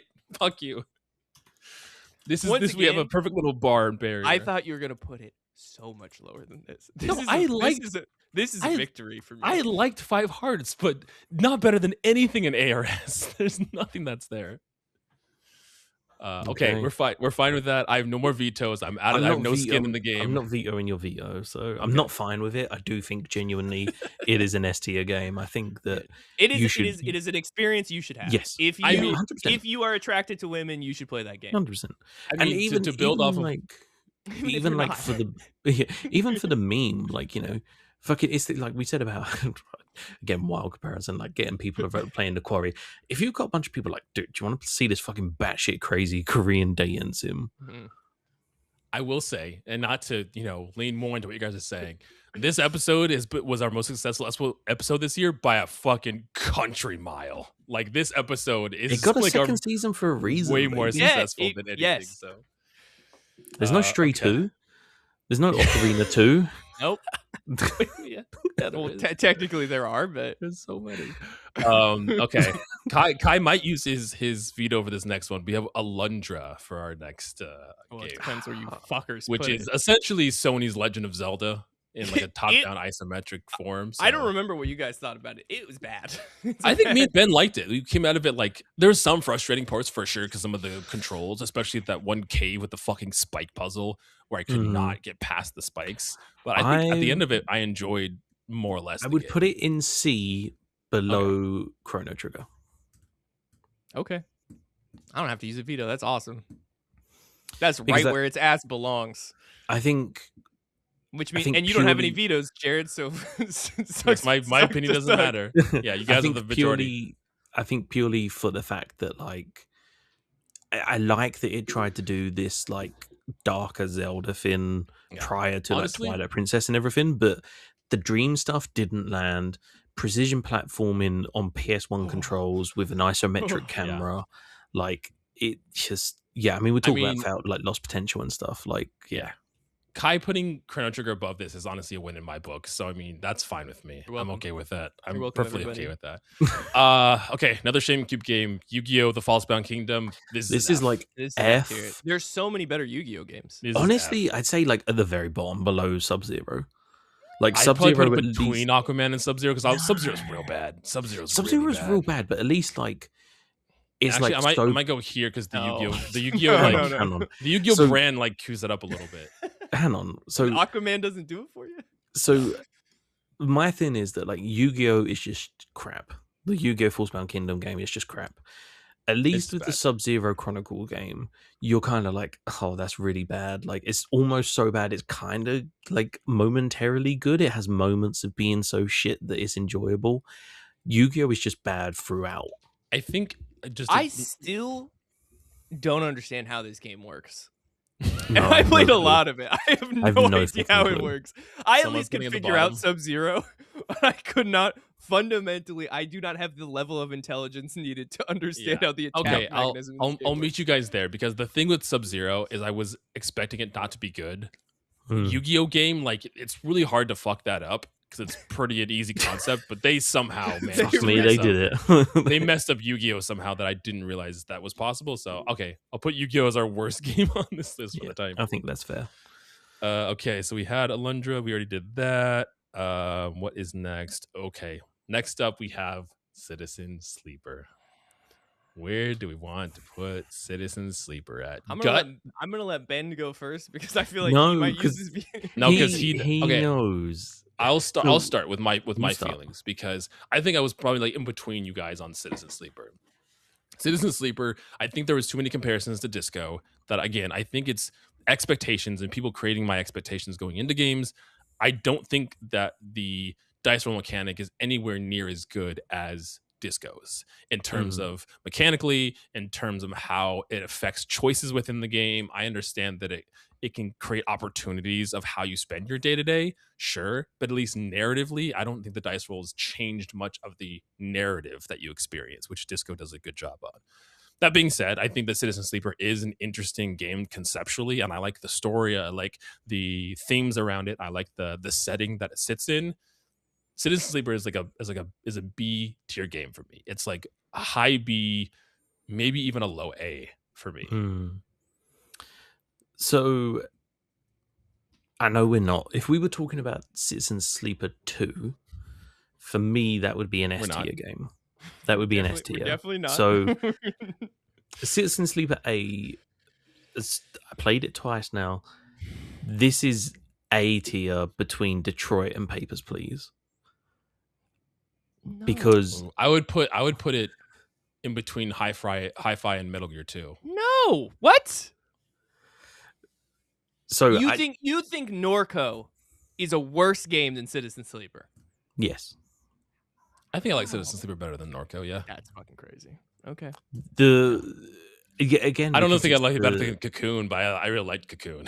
the You themes of really- it you again really and back the to stuff it Cocoon. explores around like like the autonomy and then like again what it means to be human. Like for me it's in the same vein as Detroit, not as good as Detroit because Detroit has that kind of, I feel like the choices you make in Detroit do hold a bit more weight than the choices you make in Citizen Sleeper, but the resource management in Citizen Sleeper, having to find a stabilizer, the people you choose to discuss, like the whole situation with the refugees in the flotilla at the end, like for me it's bang in between Detroit and Papers, Please. See, now the more I'm thinking about it, I think I would actually go in between Norco and Cocoon. That's where I would put Citizen Sleeper. Okay, Kai, where are you better than- saying? Well, I would put it lower. So, but I'm fine to agree to Cocoon and Norco. like here. Although I don't know if I liked it worse than The Quarry. I think maybe I like The Quarry. Okay, I think this is where I'm thinking, and if Kai's here too, then Ben, you have can to use your veto if you want to move this. Which I know this is the game you want. I'm vetoing it to Okay. Detroit and Papers. So right here, Yeah, this was Yeah, was the one veto I was saving the whole Yeah. time. Show me the rest of the games. yeah. You're gonna veto his veto? I mean, the one I'm most worried about is Star Fox. Being too high or too low? Being too low. Oh. Because, I like, don't think you have to worry about that. I hold Star Fox pretty high. but then what is Ben going to veto if I undo his veto? I don't think he'll use it unless he uses it for Brutal Legend. Which he already said he wouldn't. But that was in the That was the context one of I having wasn't Citizen planning. Sleeper. Exactly. If he doesn't have a Citizen Sleeper one, then he'll have to use So, it. for- so the question is, I dislike Brutal Legends way more than I dislike Citizen Sleeper. So I'll keep my Okay. veto. Okay. You're gonna hold on to it. I'll Yeah. hold on to my veto. Okay. Am I the only one with a veto left? You are Yeah, indeed. because Ben just used his to move Citizen Sleeper up to A. That doesn't feel good. Okay. Continue.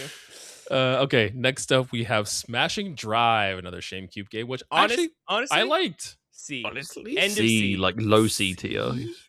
I don't know if I Low liked it better C than tier. Super Mario RPG. Yes, you're wrong. Also, there's two. I You put don't it, have like, a. You don't. here. Hey, guess what? You don't have a veto, and there's. Two I know, people but I who have just an said low opinion. C. It just Well, put over your- a video. Neither do Your you. opinion doesn't matter in a democracy. We both said low C. Okay.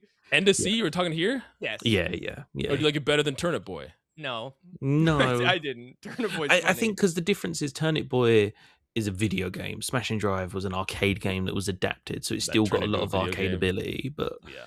Yeah. Okay. Okay. Smashing Now we're Drive, on. Smashing Drive is by far the best. nice GameCube game try I've played. putting it below Super Mario RPG though. I Trying to think- have that conversation. Like, hear me out. I mean, hear me out. It was never going to work. Super Mario RPG, no matter what, has just a name for it, and I don't think that'll ever change. Nope, we hate it. Okay, Star Fox Adventures is the next game up. When is this and, bed we made? Wait, this bed we made was definitely before all of this. Yeah, I don't know what happened to this. That was bit we like made. interstitial had Elion for. Yeah, when It that might was have been. before. It might have been a Patreon. No, I don't think so. I think I might have just missed it because that definitely was 2024. I don't think we did that in Oh. this year.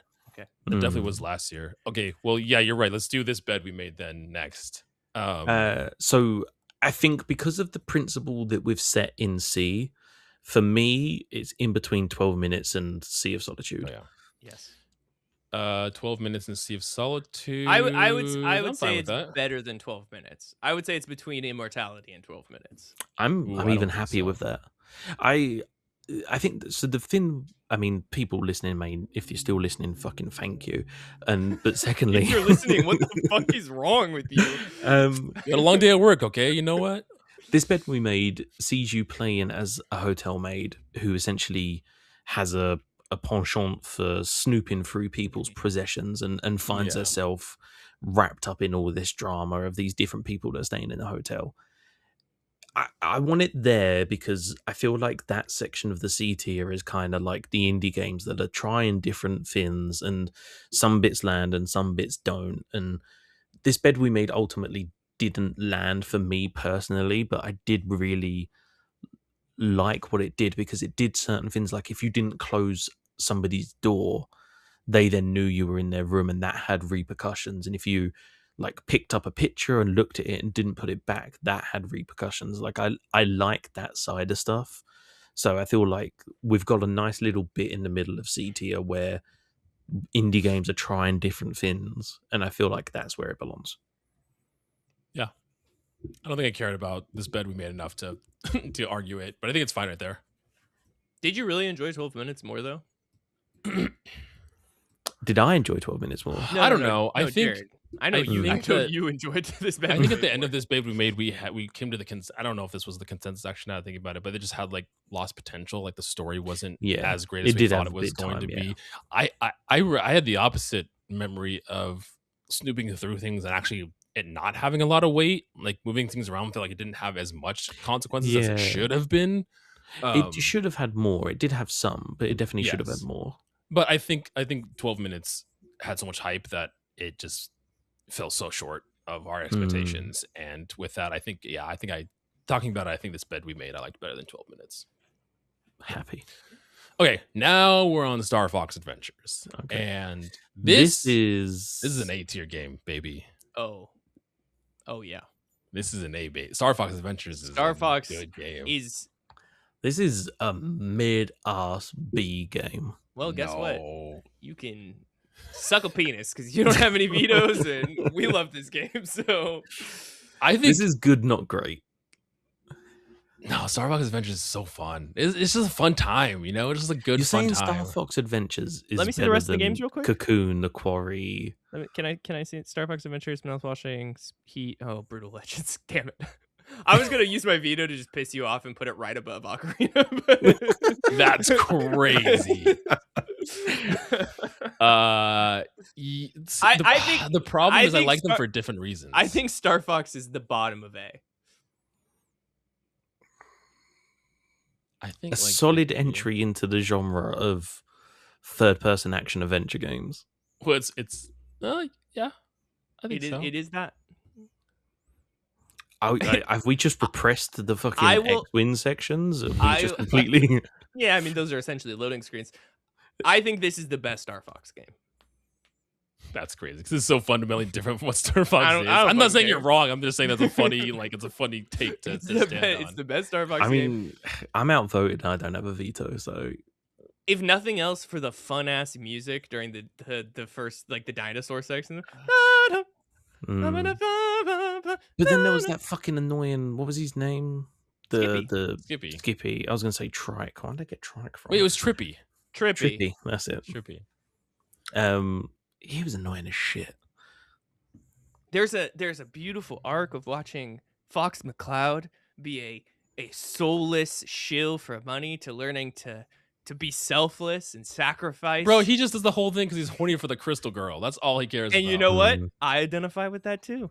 Being good because you're horny is still good. I guess I'm fine here. I don't think I like this better. I don't think I like this better than Cocoon, if I'm being honest. Cocoon's You now need my to litmus stop test being of Cocoon. like It is better than Cocoon. I'm sorry. I'm glad that you love Cocoon so I much. don't think Star so. Fox is a better game than Cocoon by every metric. I'm trying to think if I even like this better than. No, I did like this better than MGS2. I like Metal Gear Solid 2, but this is better. Okay, I'm fine. I'm fine with keeping it there at low A. Honestly, of all the things that we've done on this list, that might be one of the most controversial. Is putting Star Star Fox Fox here? Adventures is a Yeah. better game than Metal That's a Gear game Solid that not 2. a lot of people like. Yo, Matt, if you're listening, I know he likes to listen to episodes. If you're still listening here, thank you for one. Thank you so much. And they would definitely agree with Star Fox being here. So Crystal, best girl.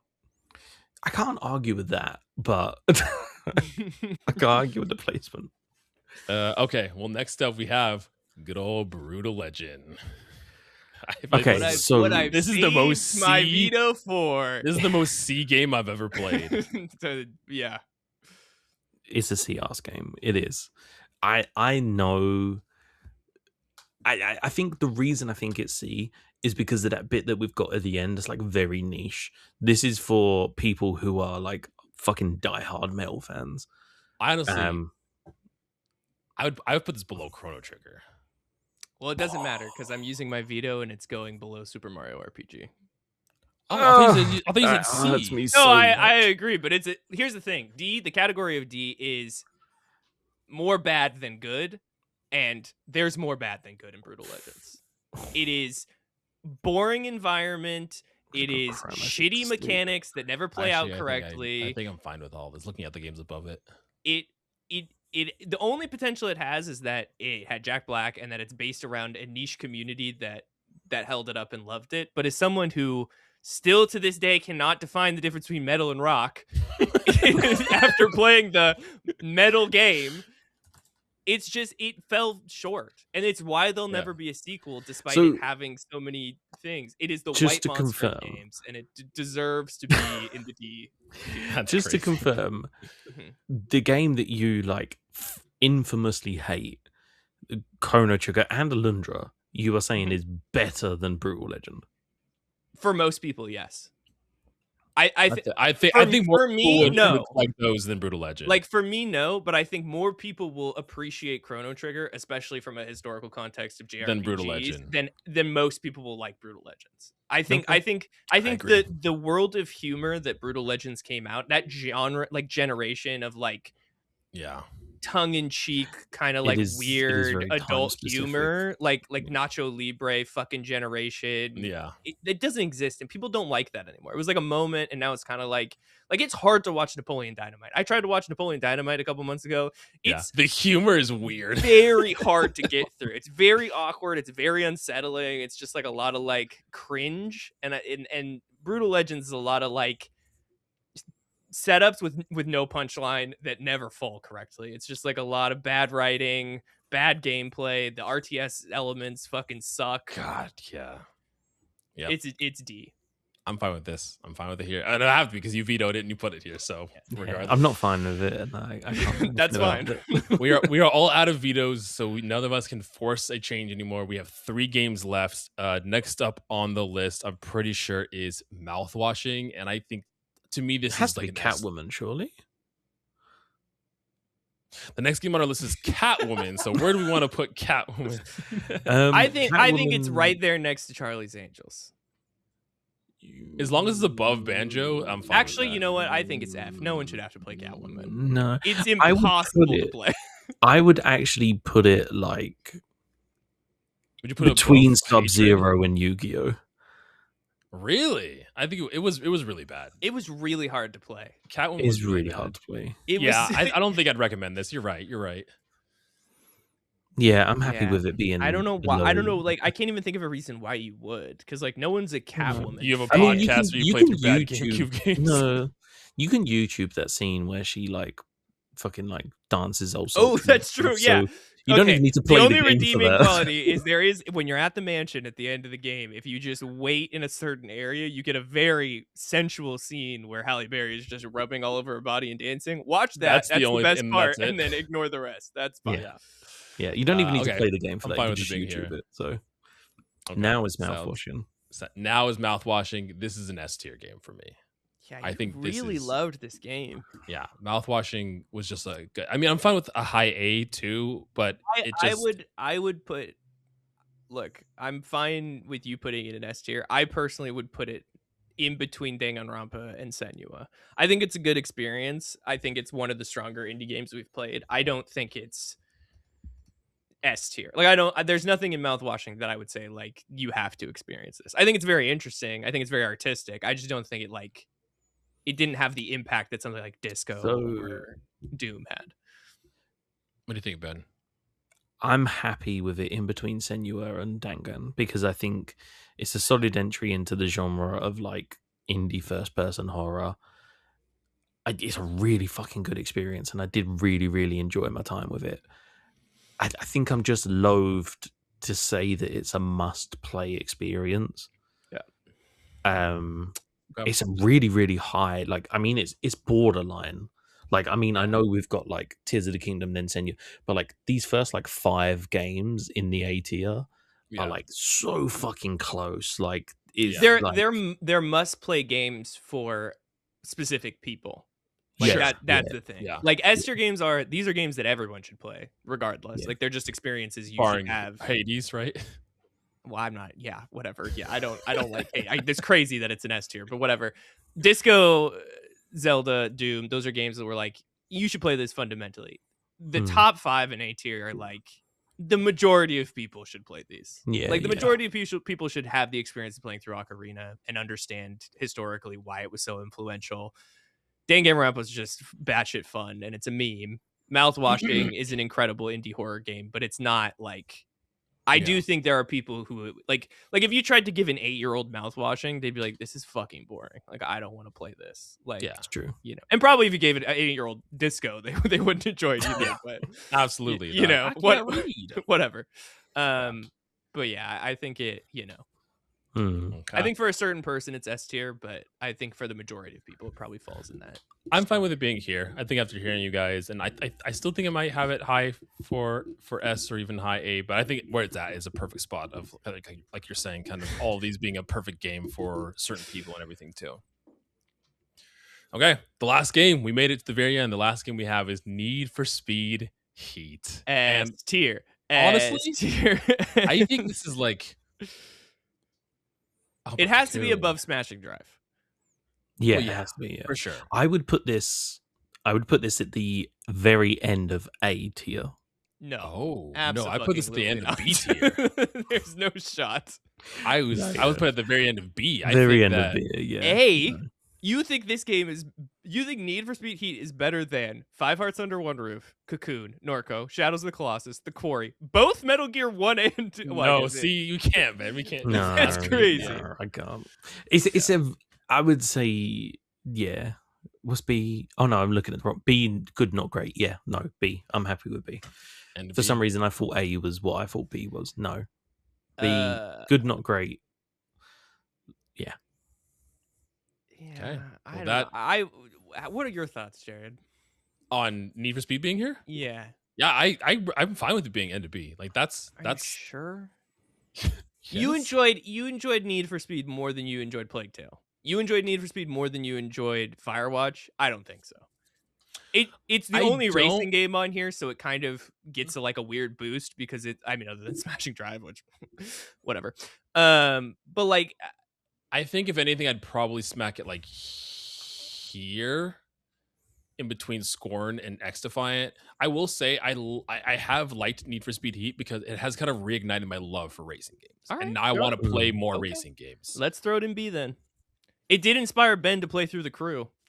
Exactly. This is true. And I think it's fine. Do I think fundamentally it's better than Scorn and Firewatch? No. But I do think that kind of it has made me want to play a genre I haven't played in a long time, and I think that holds some weight. It's really good at not being good enough to satisfy the itch of the genre it's in and forcing you to play other things. It's not necessarily what I mean, but yeah, I guess more or less. It's Boys, we did it.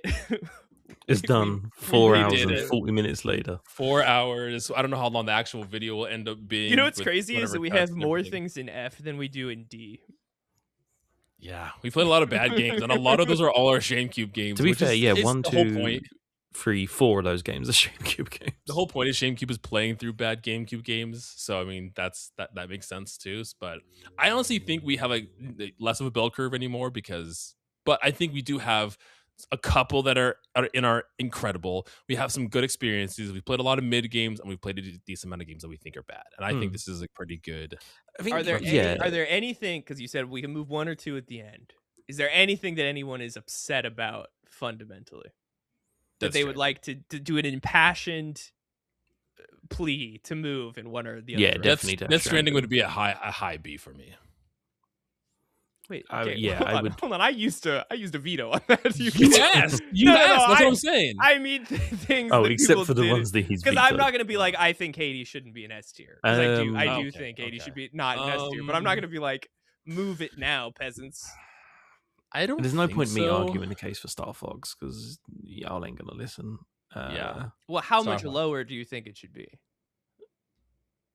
Like, 'Cause you said C. I'd be fine with high B. I put it like if I'm being honest, I would put it like below Pokemon, like the low end of B.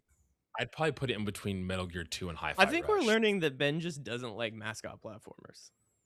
which is fair. Because he doesn't Which like is Ratchet and wild, 'cause Clank. I He have, doesn't like like, Star yeah. Fox. I have a fucking Sonic tattoo, a Crash tattoo, like. Yeah, but Those are 90s those are platforms, 90s not early platforms. Yeah, 2000s. These are I think that's what it is, bro. 2000s I think that's what it is. platformers. Yeah.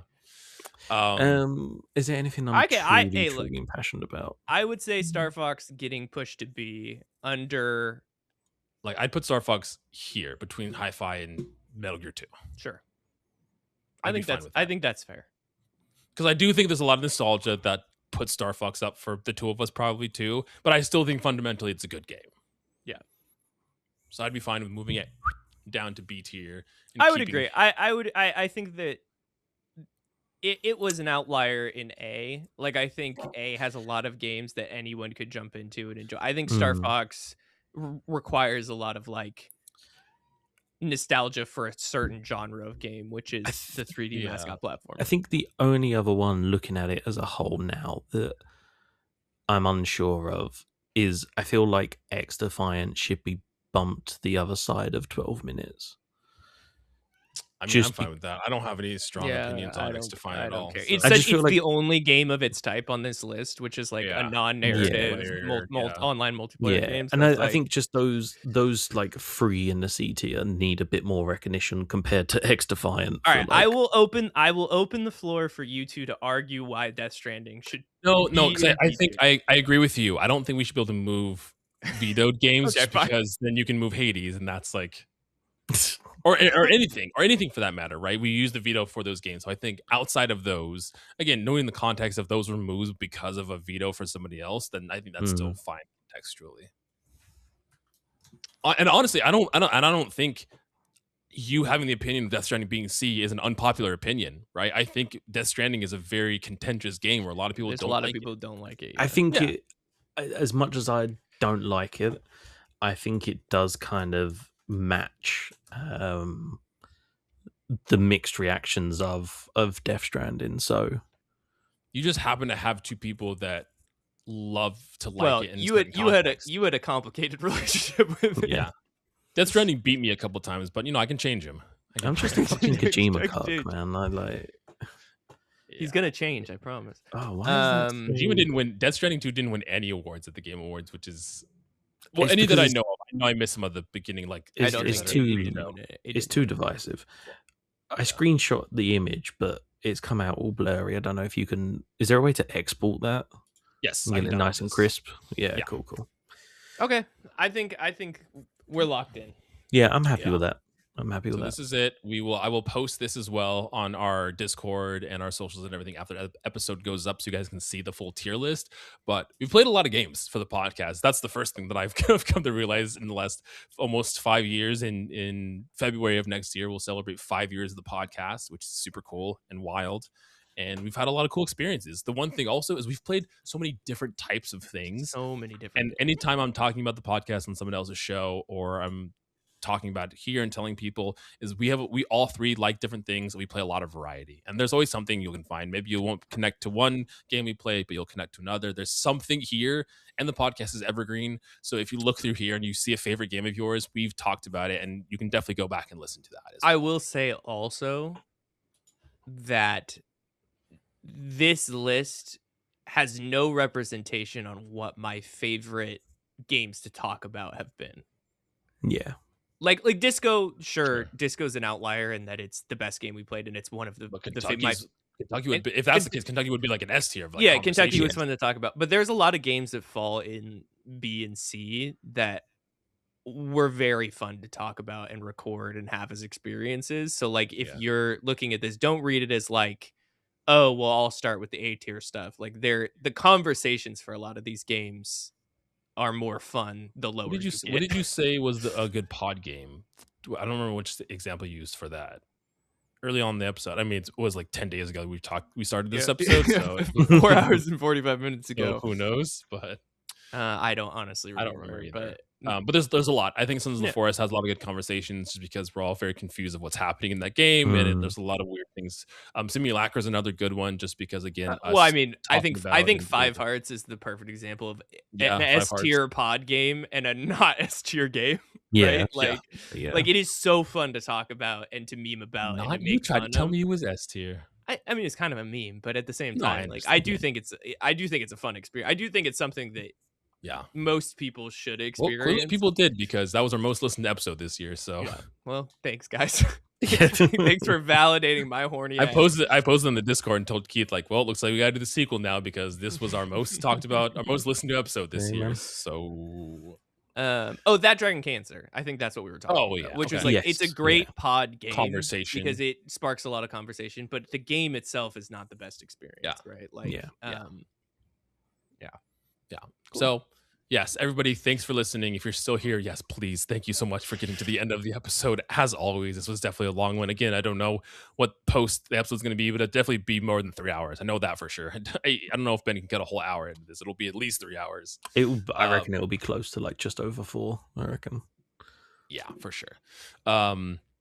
Yes, make sure this was our last episode of 2025. Hope you all again had a wonderful holiday. Hope you have, I think this is going up on the 30th. Yes, so it's going up on the 30th. So hope you have an awesome New Year's. And we're excited for 2026. The next time you guys will hear from us, January 6th. Times Resist. We are starting 1,000 Times Resist, playing through the first 3 chapters of that game. So not Zenless Zone Zero that Kai called it. I don't know how the fuck you got those 2 games mixed up together. They're both Asian. I don't know. Yeah, crazy. On that note. But yes, we have, if you want to join and play along with us, we have the breakdown in our Discord. I also am going to maybe change some Discord things. I want to have a section that's specifically dedicated towards book club. So if you want to join the Discord and just follow book club stuff along, you can jump in there and play through games, even maybe recommend some games. We're going to play around with some stuff coming into 2026. But this probably will most likely be a video because I think that it'll be best in that format. And also going forward, we wanted to start doing YouTube videos anyways. So this is going to be hopefully our just keep us accountable, and we're going to start doing YouTube. To a future of videos. Yeah. You'll be able to see our faces. YouTube and Spotify, right? Like yes. Yeah, so you can listen to the video version. You can watch the video versions on Spotify. Vimeo. And you can watch them on YouTube. And Vimeo Live. probably as well. Lively. Pornhub. We'll post it there. That's crazy. Any honestly, platform that'll have us. Honestly, we can get some listeners. We can get some like degen horny people that are like, maybe I'll just talk about listen to video games. Five Hearts not being S tier is a hate crime. Like, wait, hold on. Let me put my porn down and listen to this. Listen to these opinions. But again, thank you for listening. Thank you for all the support that you've given us throughout the years. We'll probably have another sappy episode come our 5-year reunion, or anniversary rather. Reunion? Not reunion. That was the wrong word. But yeah, we have met so many cool people this year playing video games and talking about them on this podcast, and I appreciate it so much. So yeah, gentlemen, do you have anything else before we head out of here? It's been a long one. No, sir. Thank you all for I'm listening. I'm barely conscious right now. Yeah, Kyle's not gonna remember any of this episode tomorrow when this is a lot. Okay, everyone, thanks for listening. Thanks for getting to the end and supporting the show as always, and we will see you next week in 2026, the first episode of 1,000 Times Resist. Peace out, everybody. Later, everyone. And have a happy new year.